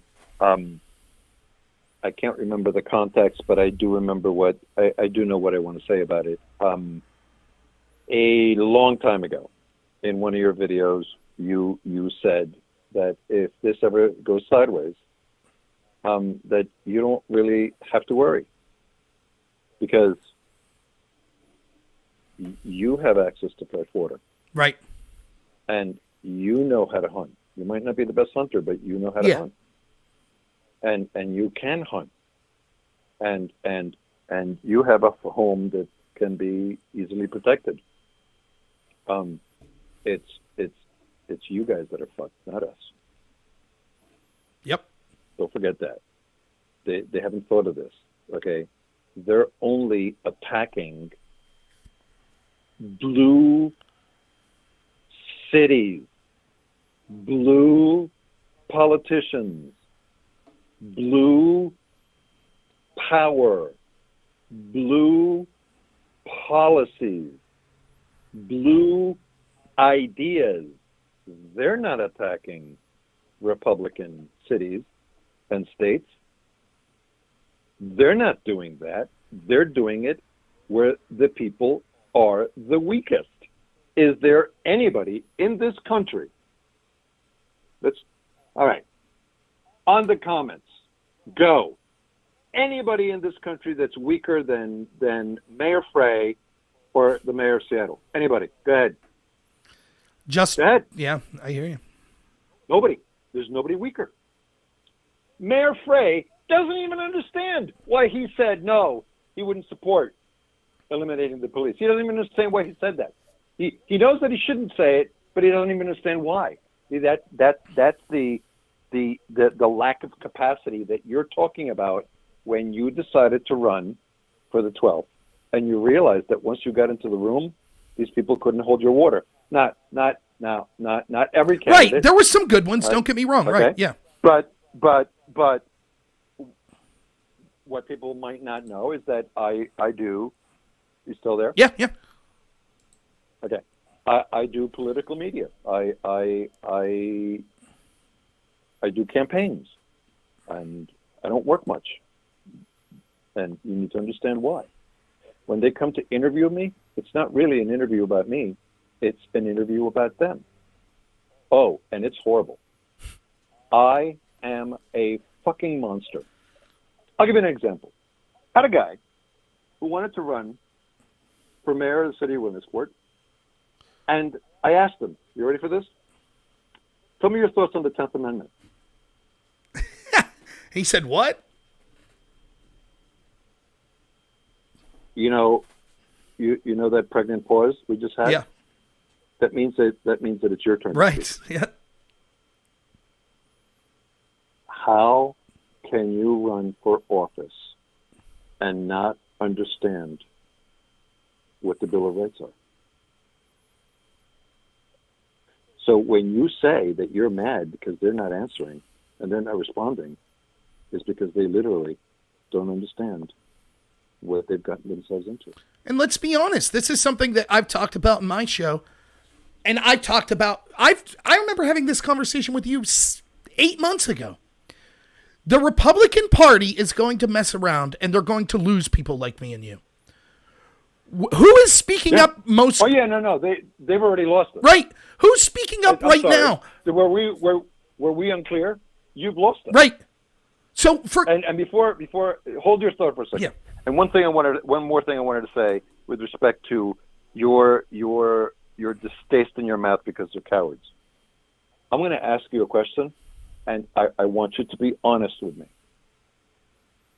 The latest Supreme Court rulings, just be honest. Is it a possibility? I'm not a conspiracy theorist. I'm asking a question. Is it a possibility that these conservative judges took the temperature in the room and to protect their own families voted the way they voted? yeah, I have no doubt that played effect. Look, Is that plausible? look at what happened to Kavanaugh.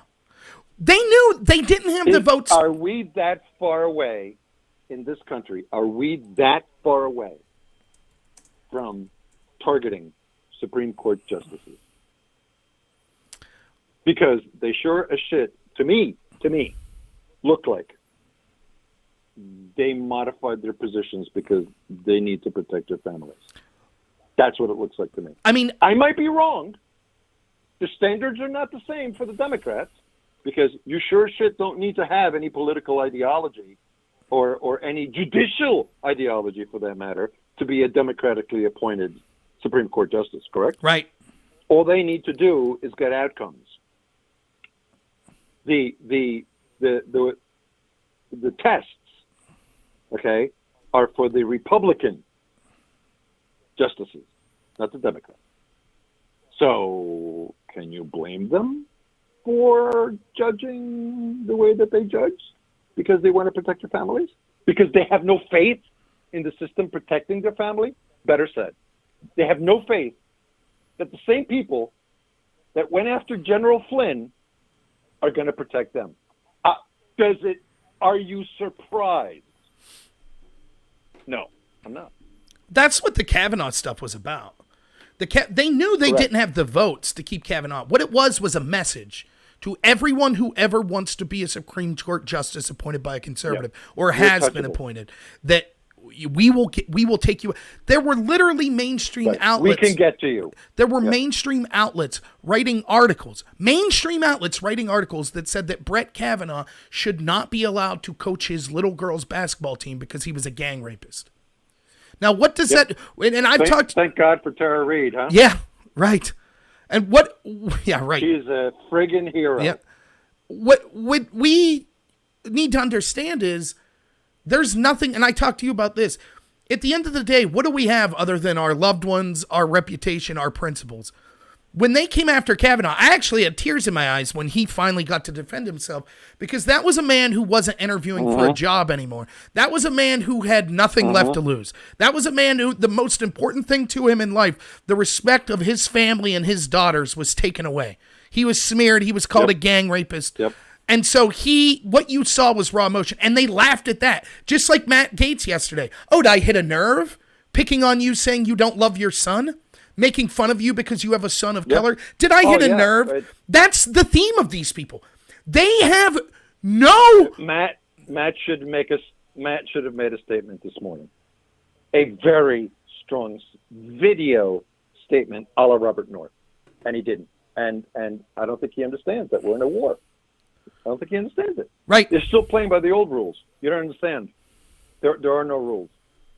There are no rules. You are either France in 1940, in 1939, okay? Or you are Machiavelli. Right, and let me decide. just say real quick for Pat in the chat. I'm sorry, I'm not catching all of the chat, but just if you're talking about us saying that we're in a war, we're not suggesting violence. That's not what we're suggesting. We're suggesting growing a backbone. Let me be clear. We're in a war. I did not say I want the war. Right. Don't fucking confuse my certitude, and don't put words in my mouth. You're fucking with the wrong Puerto Rican. Right. I don't Okay? think anyone's Number one. accusing it. I'm just Number clearing two, it up. That I'm clearing it up. I just cleared it. right. up. And no, we're not taking any crap from anybody. If that's too tough, get out. What do you think of that? Yeah. Tell me your thoughts on that, Right. because we are at war. So, and this is the problem too. They don't like us calling them out. They don't like us saying their name. They don't like it because they have no defense against it. And when they're used to only picking on the weak, this is all bullshit. Yeah. I got to go, but there's one more point I want to make. Sure. Who wins? Who wins in the rioting? Who wins with the arson? And who wins with the violence? You know who wins? Two groups. Nike Yep. and Amazon. And, all these corporate vested interests that have mobs eliminating their competition. Well, it's the establishment in general wins, and the other group that wins is black supremacists and white supremacists. Both. They want you don't think right now that Richard Spencer and people that are white nationalists aren't sitting back laughing Of course this is what they want. Yes. And you don't think that the Black Panthers and the Nation of Islam are laughing? Of course. So that's the only groups that win. Extremist, racist on both sides. But those are the groups that we're saying fuck you to. Oh, I agree. What people don't understand, and maybe we should make this clear, is that there are people who are concerned, who are black, and then there's Black Lives Matter. They're two different people. Yep. You want to know who they are? Read their manifesto.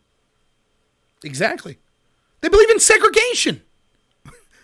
Read their manifesto. You don't have to be a genius. You don't need someone to tell you exactly what they said. You can go on their website and read their manifesto. That's all you have to do. Pigs in a blanket, fry like bacon, defund the police, legalization of prostitution, reparations, repeal all immigration, destruction of the family unit, abolish prisons, forced reallocation of farmland, race-based reparations with guaranteed livable income for all black people. Stop talking. We're not going to have this conversation with you because you people are fraudulent.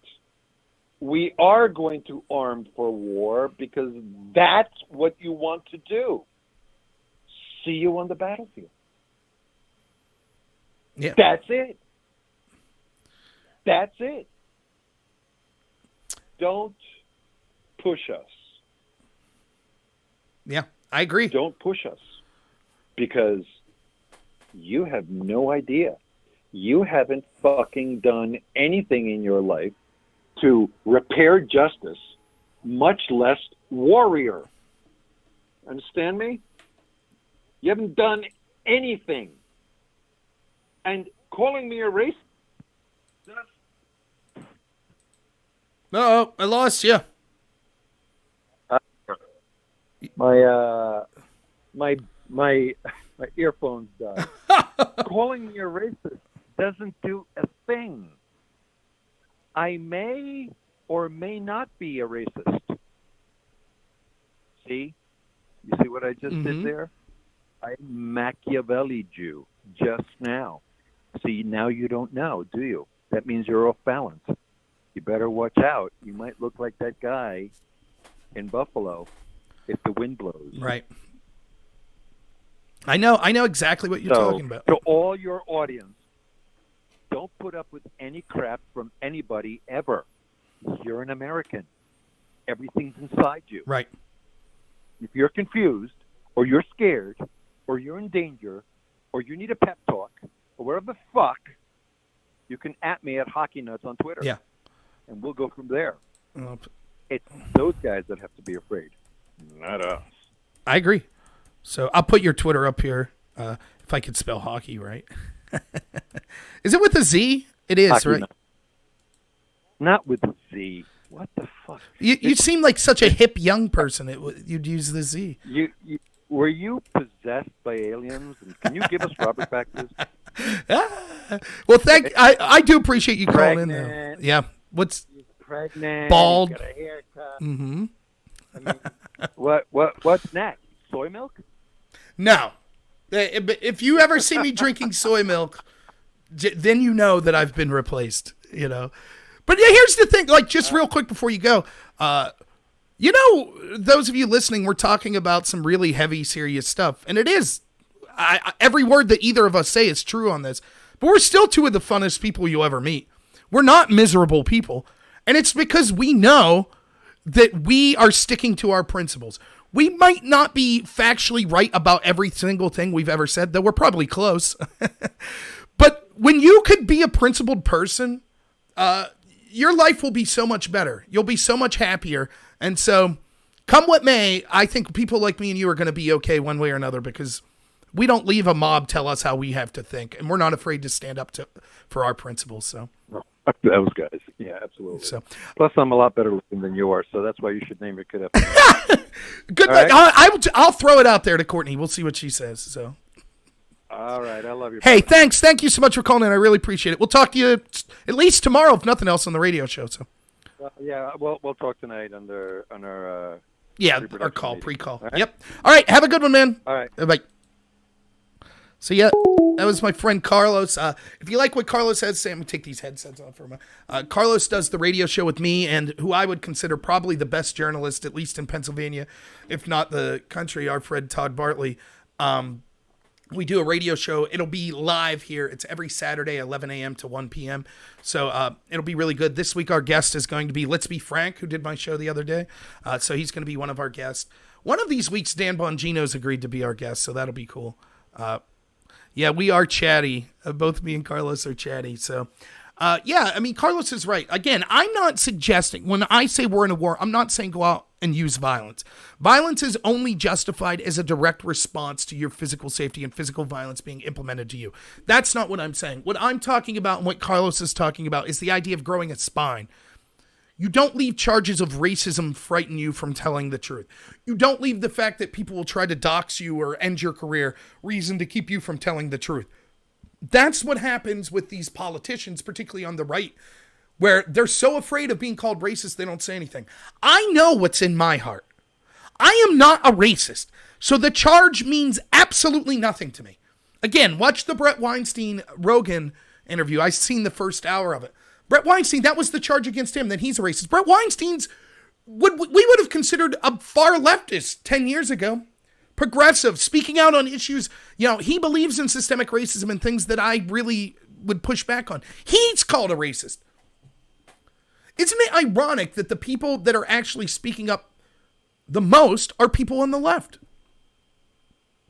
Brett and Eric Weinstein, Joe Rogan, Dave Rubin, Michael Tracy, Matt Taibbi, Glenn Greenwald, and many others. Who's on the right? Tucker. And a bunch of black conservatives because they're not afraid of being called racist. And people like me. Bongino. Oh, yeah. How could I forget Bongino? Yeah. Yeah, he might be coming on. But we have to, and the reason I think you see so many on the left is because Tim Pool said this the other day. Why has Tim Pool not been canceled yet? And Tim's theory is this. Because Tim believes in things like systemic racism. So Tim wouldn't say I'm terrible for disagreeing with him. And I'm not saying that systemic racism, that I'm 100% sure it does it. I'm saying that I don't think it has the impact that people are talking about, and I've yet to see proof of it still existing. That's what I'm saying. But the proof's in the pudding. Judge me not by my words, but by my actions. Am I willing to debate people that disagree with me? Yes. Was I polite to them? Yes. Will I debate them again and more people like them? Yes. So I'm not running from the conversation. I'm willing to have it. I'm willing to be respectful of people that disagree with me. It's their side that want to cancel people like us. But Tim Pool said he thinks the reason he's not been canceled yet is what they're doing is they're canceling all conservative voices, but they understand that they can't cancel everything conservative, so they're just shifting the window. And so they leave liberals that kind of have some pushback on the extreme liberal, and they'll be the new conservatives. So what we used to consider conservative will be considered racist and beyond salvation. You can't be part of the public conversation if you're conservative. But the new conservative will be like Tim Pool, where you're basically like, I'm a liberal. I just think that these liberals are going too far. You'll still be considered right-wing. They've done it. They've called Tim Pool alt-right. But they'll let him be there because that's how they're trying to use terms to define, to change the conversation.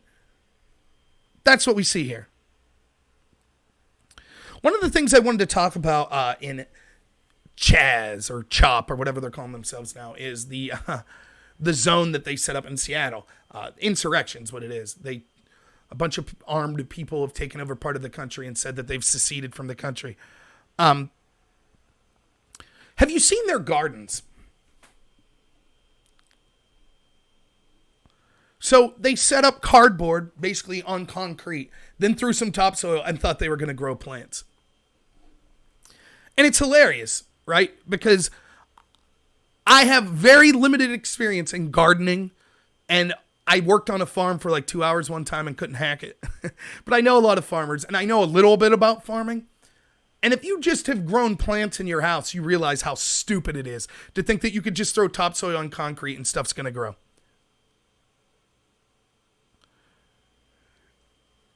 the what this showed to me is this. These people have no idea. The people that talk about socialism and an end of capitalism and things like that, they have no idea. They think the world is a video game. Scott Adams talked about this the other day. They think they're playing a video game. And what is the central characteristic of a video game? It's not reality, right? So let's say you're playing, I don't know, Fallout, which is apparently what they would like to be playing. Fallout's a game about like a post-apocalyptic United States. So in Fallout, you're collecting guns, you're fighting bad people, blah, blah, blah. You know what you're not doing? Going to the bathroom. Building a plumbing network. Growing crops, though you kind of can grow crops and stuff. But it's not realistic. And so they're playing this game and they forget, oh yeah, we have to have a system set up where people could use the restroom. We have to have a system set up if someone gets sick that there has to be a medical professional to take care. If there's a fire, there have to be professionals to put that out. We need professionals to grow food. They forget about all that. And these are the people that want to remake the country. And they're winning, by the way. Remake the country. That's what the country will look like. What you see in Seattle. If they win, that's what the country will look like. And so they're like, oh, we're going to grow crops. We'll just throw topsoil on top of cardboard. And there we go. And it reminded me of a story. And it has to do with Alexander Solzhenitsyn, who wrote this book, The Gulag Archipelago. And I was listening to Jordan Peterson talk about this and kind of the history of the Bolsheviks. And so he talked about the Bolsheviks, I believe this was in the early 20th century. They would go around to these communities. And there was this group of people called the kulaks. And the kulaks were farmers. You would go into like picture a small town like I live here now. Maybe a town of like 500 people. And so you would have farmers, people that ran these farms, and they would employ people in the town to work on their farms. And they had more money than the average citizen, but they weren't rich, and they're basically just feeding the town.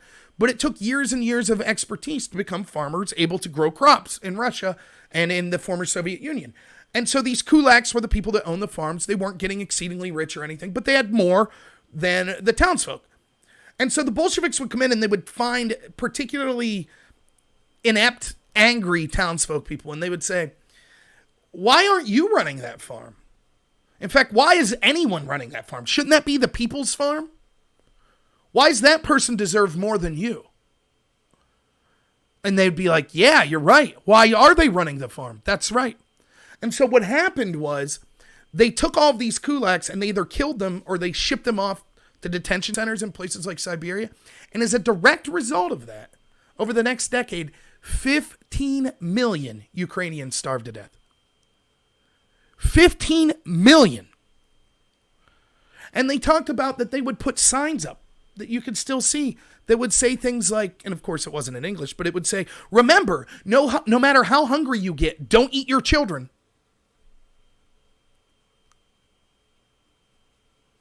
Do you understand the hellscape that you have to live in? To where you have to remind parents to not eat their children? Do you understand what 15 million people starving to death looks like? And that's because the academic, wealthy, smarter than thou people that came in said, why are these people running the farms? We could run the farms better. Does it remind you of anything? You think they were throwing cardboard down and putting topsoil on top of it? That's what we see occurring. The struggle sessions that we see, like Mayor Frey went through, where he had to be shamed. It's just like straight out of Game of Thrones. Shame, shame. Shaming people in public, making them grovel. The Oklahoma State coach, I'm so sorry. I wore a t-shirt with a news network's name on it. Has to beg and grovel for his job. That's what happened in Miles, China. This is just the beginning. This is how it works, you know? Again, I think Jordan Peterson's great. I'm not going to say I agree with everything he says, but I really like him. It's unfortunate he's in poor health, I believe, which is why we're not hearing from him much. Peterson talked about this book, and I forget the name of it, but it was about Polish police officers in World War II. And basically Poland gets occupied, and the Nazis asked a lot of the official law enforcement of Poland to kind of still be law enforcement, only they were following the German orders at this point. And this book is about this one particular, it's a true story, police force. And what had occurred was they started off were reasonable. The people that they were policing were their friends and families that had been in their community. So they were like, yeah, we'll do it. And we could be reasonable instead of like Nazi soldiers dealing with these people. By the end of it, they were taking pregnant women, Polish women, into fields and shooting them, killing them. And when they asked them afterwards, why did you do this? They said, I didn't want my friends to have to do it. I knew it needed done, but I didn't want to force my friend to do it. So I shot and killed the pregnant lady. How do you go from, well, yeah, I'll do this and I'll just make this little concession, to all of a sudden you're killing pregnant women? How does it get there? I'll tell you how it gets there. It gets there by what we see happening to that Oklahoma State coach, what we see happening to Drew Brees, what we see happening to the people that are being fired for not standing up for Black Lives Matter. That's step one. And it's going to keep moving. It's going to get worse and worse and worse. They're going to demand more and more and more from people. You can see it now. You can see, yeah, go ahead, go on Twitter. You could find video after video of someone will drive up in a car. Protesters have a street blocked. Protesters come up to the car, start wailing on the car. The person panics, tries to back up. They don't know what to do. They're trying to drag the person in the car out for the crime of what? Driving a vehicle in a city that they now think that they own. That's the crime. Where are the police? There are no police. The mob escalates quickly when there's no pushback. And don't be mistaken, there is no pushback.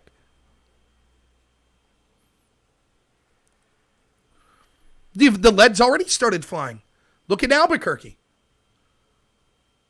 Left-wing people trying to tear down a statue. They start beating a man. Hit him with the skateboard. Yeah, we're going to kill you. He runs. They beat him again. He's on the ground. He's trying to get up. A man charges him with a knife. He shoots the man with the knife.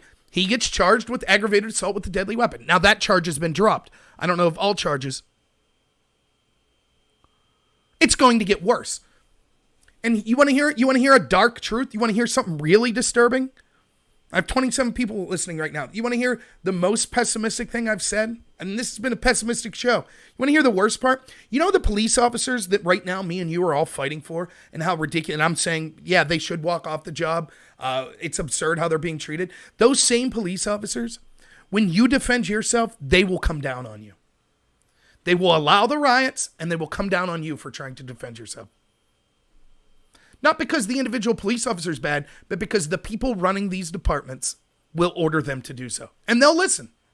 The police will come get you right now if you're in New York and you try to go in a public park without a mask. They'll arrest you. They will not stop the people that are rioting and burning down the city. So the irony is, the very people defending the police will be those that are cracked down upon by the police most harshly. Remember when we were told, you'll never see, our military would never crack down on the people of the United States. Our police would never crack down on patriotic Americans. They're arresting people trying to go to work. They're allowing rioters to run free and burn down police precincts. Not because the individual cop's cool with it, but the individual cop has a family. They want to pay for their family to survive. So they listen to the orders. Yeah, the charge was dropped and it clearly was self-defense. But that was, thank God there was imagine there wasn't a video. You'd think that the charges would have been dropped?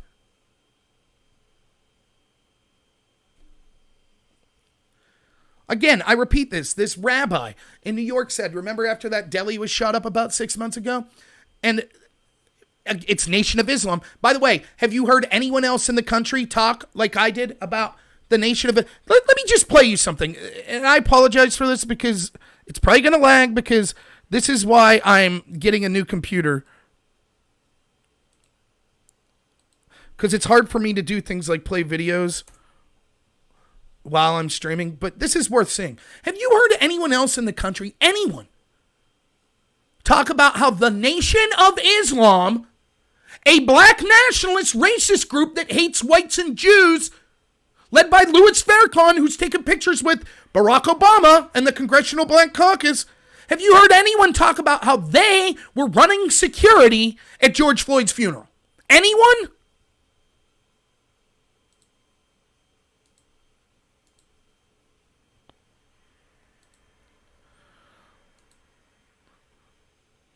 Let's just watch this little video I did, huh? I've told you that these protests were based on a falsehood that this country is racist and that would lead to extremists on both sides. Sorry, let me start it over so I could hear. I've told you that these protests were based on a falsehood that this country is racist and that would lead to extremists on both sides, both white nationalists and black nationalists, exploiting this to cause greater division. This is great for the extremists and for the establishment that hasn't helped Americans or worked for them in the past 50 years, no matter what their color. Now, I want to play you some audio for the memorial of George Floyd today and see if you notice something. The pastors and preachers that are here, let me thank Minister Robert Muhammad and the brothers from the Nation of Islam, which did such a wonderful job in our security. Amen. Working with the Houston Police Department. We thank God for them. Now, the Nation of Islam is led by a man by the name of Louis Farrakhan. They are racist. They don't like white people. They don't like Jews. They are black nationalists. They feel a section of this country should be cut out just for black people. That is racism. We've been taught in this country to hate people that say that they are blank nationalists that are based on their race. We rightfully hate white nationalists who suggest the same thing for white people. But somehow Louis Farrakhan and the Nation of Islam is celebrated. Let's not forget, not only do they have popular support in communities and with regular people, but they're also supported and taken photos with people in the Black Congressional Caucus, and even Barack Obama. Imagine Donald Trump sitting down with a white nationalist. How do you think that would go? There'd be riots in the street. Oh, wait, that's already happening. And we can see how this is being exploited. When I talk to people, they say, oh, it's not really about defunding all the police or abolishing police. Yet that's what we see the activists talking about. They say, oh, it's not really about demonizing white people. Yet who's running security at the memorial for George Floyd? The Nation of Islam. How isn't this outraged every single person in this country? But instead, this memorial was covered by every mainstream cable outlet that was out there, with black nationalists running security. Do you think this is going to end well? Let's not forget, Farrakhan has likened Jews to termites just 2 weeks before the Pittsburgh synagogue shooting. He's talked about white people being inferior or evil and things of that nature. And that's who's running security. So remember, when they tell you, oh no, this is just peaceful and it's not about hatred or things like that, they're endorsing the Nation of Islam.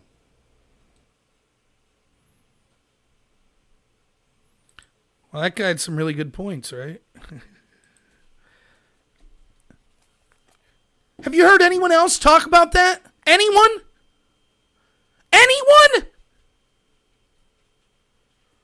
We're tearing down statues of George Washington because of things that supposedly hundreds of years ago were said, and we're celebrating racist black nationalists right now. That's unbelievable. And no one says anything. No one. I'll talk about that in a minute, Pasty, I will. About Above Top Secret dying. Please share that video. It's right in my channel. It's the second one on my daily thoughts. Please share that video. Am I making it up? Oh, maybe the Nation of Islam wasn't there. Straight from the mouth of the preacher holding the funeral. Or one of the speakers at the funeral. Straight from the mouth.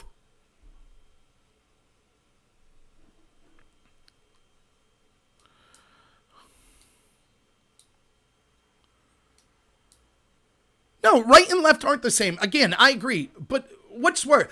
The establishment is the problem. And the establishment on the Republican and Democratic side, like your Mitt Romneys, they're the same as Hillary Clinton.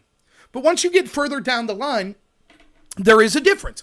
The Democrats are the face of the globalist establishment movement. They want to encourage division amongst the people. They want racial division. They want gender division.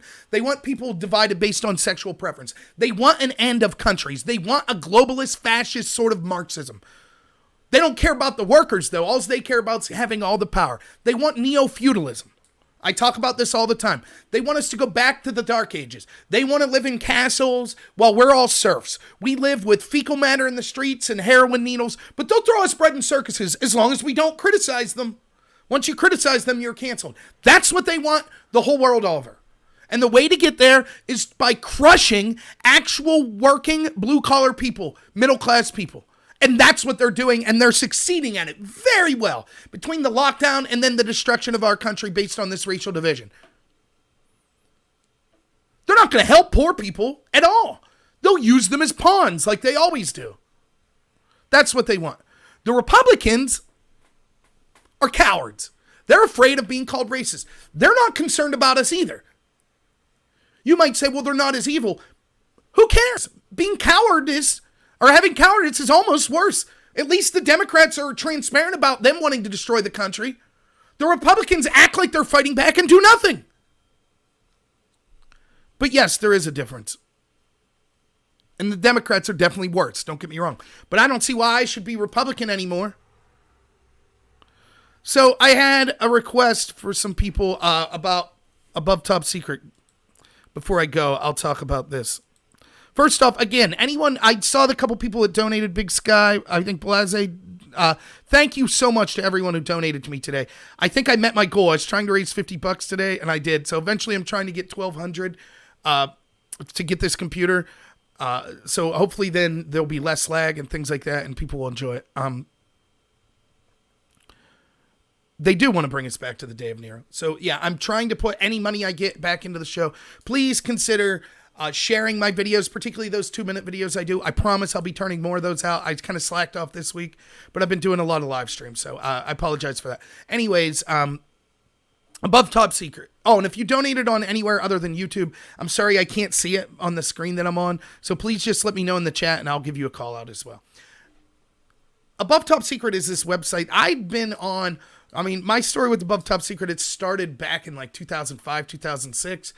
I don't even remember what my screen name was there, but our debate team, at one point, I won a debate in college debate based on a piece of evidence. I still remember the user's name. His name on Above Top Secret was Gold Baron 357. And what it is, it started off as a conspiracy message board, but then it's kind of delved into politics a lot more recently. The piece of evidence that I won had to do with, what was the argument? What could they call it? It had to do with oil. What was the word they used for it? Boy, I can't remember. But it was the idea that the center of the earth was basically all oil, and that it was always renewing itself so we wouldn't run out of fossil fuels. And someone on Above Top Secret wrote, like, wouldn't the center of the earth just explode then, if that was true? And we cut this as a piece of evidence. So people were citing like Jim Smith, New York Times, 2005. And we cited Gold Baron 357, Above Top Secret, 2004, or whatever it was. And they didn't answer the argument, so we ended up winning. Yeah, the lemons and diamonds from DLive is cryptocurrency, so I could eventually cash them out. So you're basically just donating me money if you donate lemons and diamonds, and I will be cashing them out at some point. I think right now I have, let me check here. I think I got like $100 in my DLive account, basically. Anyways, so yeah, that was Above Top Secret. Let's see. It looks like people did give me some. Thank you for those that donated. It'll lag though here. Oh, I just got, thank you, Pasty. Thank you, Slaney Chauffeur Bear. Really appreciate it. Big Sky, thank you. Anyone else, thank you so much that donated on DLive. But yeah, I currently have about $127 in there, so I really appreciate it. I really do. Anyways, I'll leave that up. Back to Above Top Secret. Yeah, on DLive, it's crypto. I don't have any crypto myself, but the lemons you give on DLive are somehow a crypto.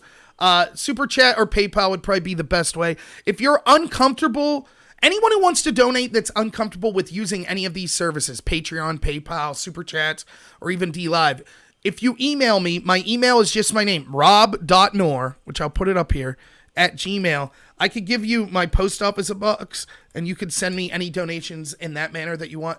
My buddy Preacher, who I haven't heard from in a while, and I got to try to reach out, he gave me a donation of this great flag you see behind me, and I've had other like donations like that. So yeah, if you prefer to avoid all of those systems, email me at rob.noor@gmail, and I'll give you my post office address. But thank you all for inquiring. Anyway, so Above Top Secret, I've been on it then a lot since probably 2012, and I've argued politics a lot in there. A lot of people that watch me on here are from here. Ford Nation. When did you email me? Let me check. I thought that I responded to everyone. I could have missed someone, though. Email me again, Ford. Sometimes I guess I might miss it, but I thought I was getting everyone. Anyways, I'll check after. I don't want to. I'll be ending the stream soon. Yeah, YouTube does screw you over and keeps a lot. DLive gives you 100% of what you donate. Anyway, so I've been on Above Top Secret a lot. I had started to kind of wean myself off of it for various reasons, just because I'm doing so much with the channel now. It's hard to spend a lot of time on there.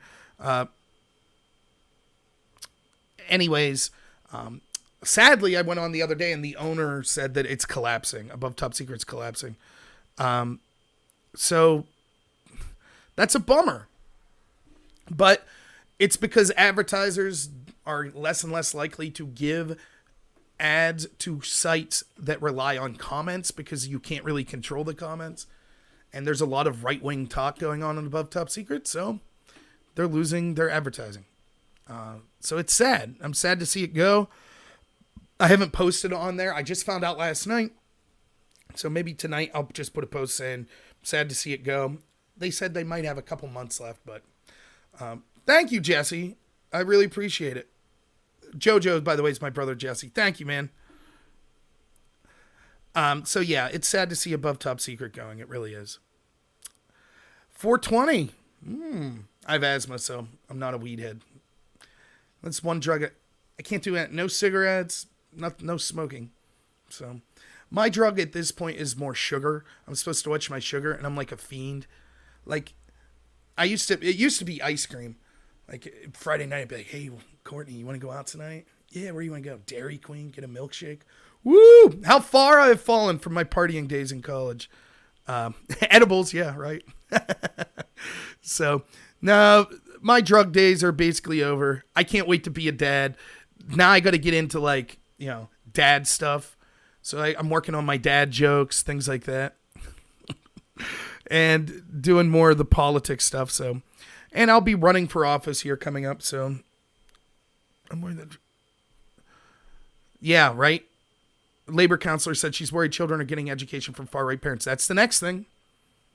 You've already seen it. They were lining it up. Remember when they said they were going to do it with coronavirus? When the UN person said, we'll go into families.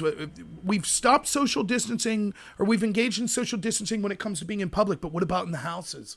They might have to come in your family and take your kids. Maybe your kid's not getting a left wing, or not getting the correct left wing education at home. So maybe they need to come in and deal with that. Wait and see. We're just at the beginning, folks. We're at the beginning. So it's more important than ever to speak up about this stuff. It's more important than ever to support people, independent creators that are doing, it doesn't have to be me, support other people. I got great people I work with, SJG, Rational Wrong Think, Drone Tech, Let's Be Frank, who did the show the other day, Mike from the Patriot Hour, if you're into Q, he's really into that, and he's a great guy.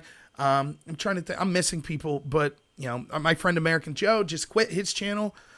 My friend Sarah Courier, she's going to be, she's had some scheduling conflicts, but hopefully she'll be back into doing stuff here soon. I saw she was watching one of my videos the other day. She's great to check out her channel. So, even if you don't support me, consider supporting someone like that.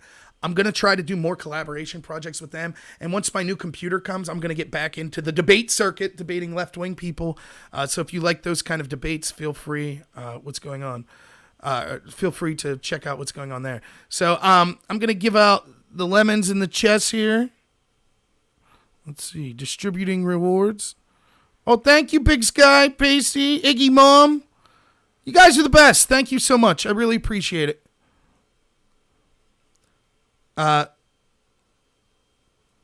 Pasty with another 7 ice creams. If I give you my address, you could send me 7 real ice creams. And then my wife will flip out on me for having too much sugar. Yeah, American Joe's done, sadly. So,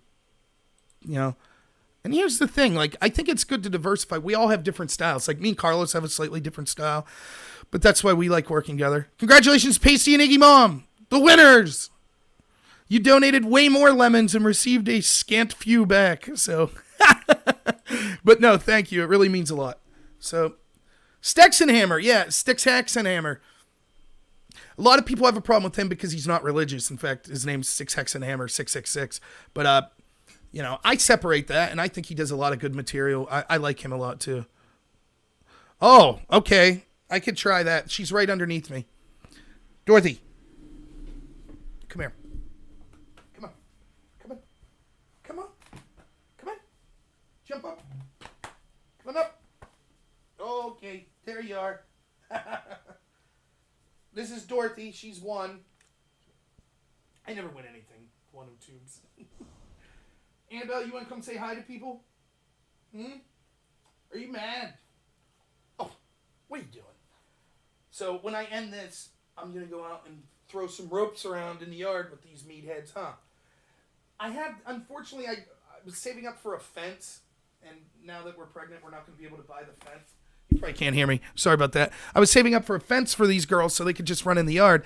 Unfortunately, because we got pregnant, we're probably not getting a fence this year, which is a bummer for them.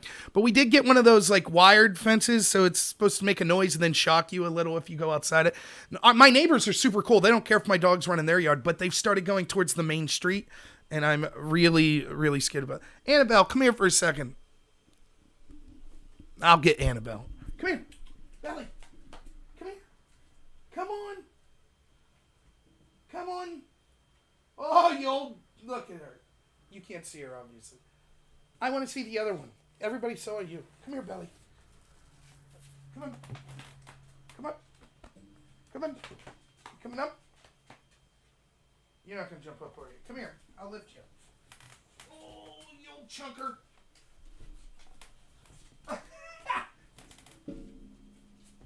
There we go. This is Annabelle.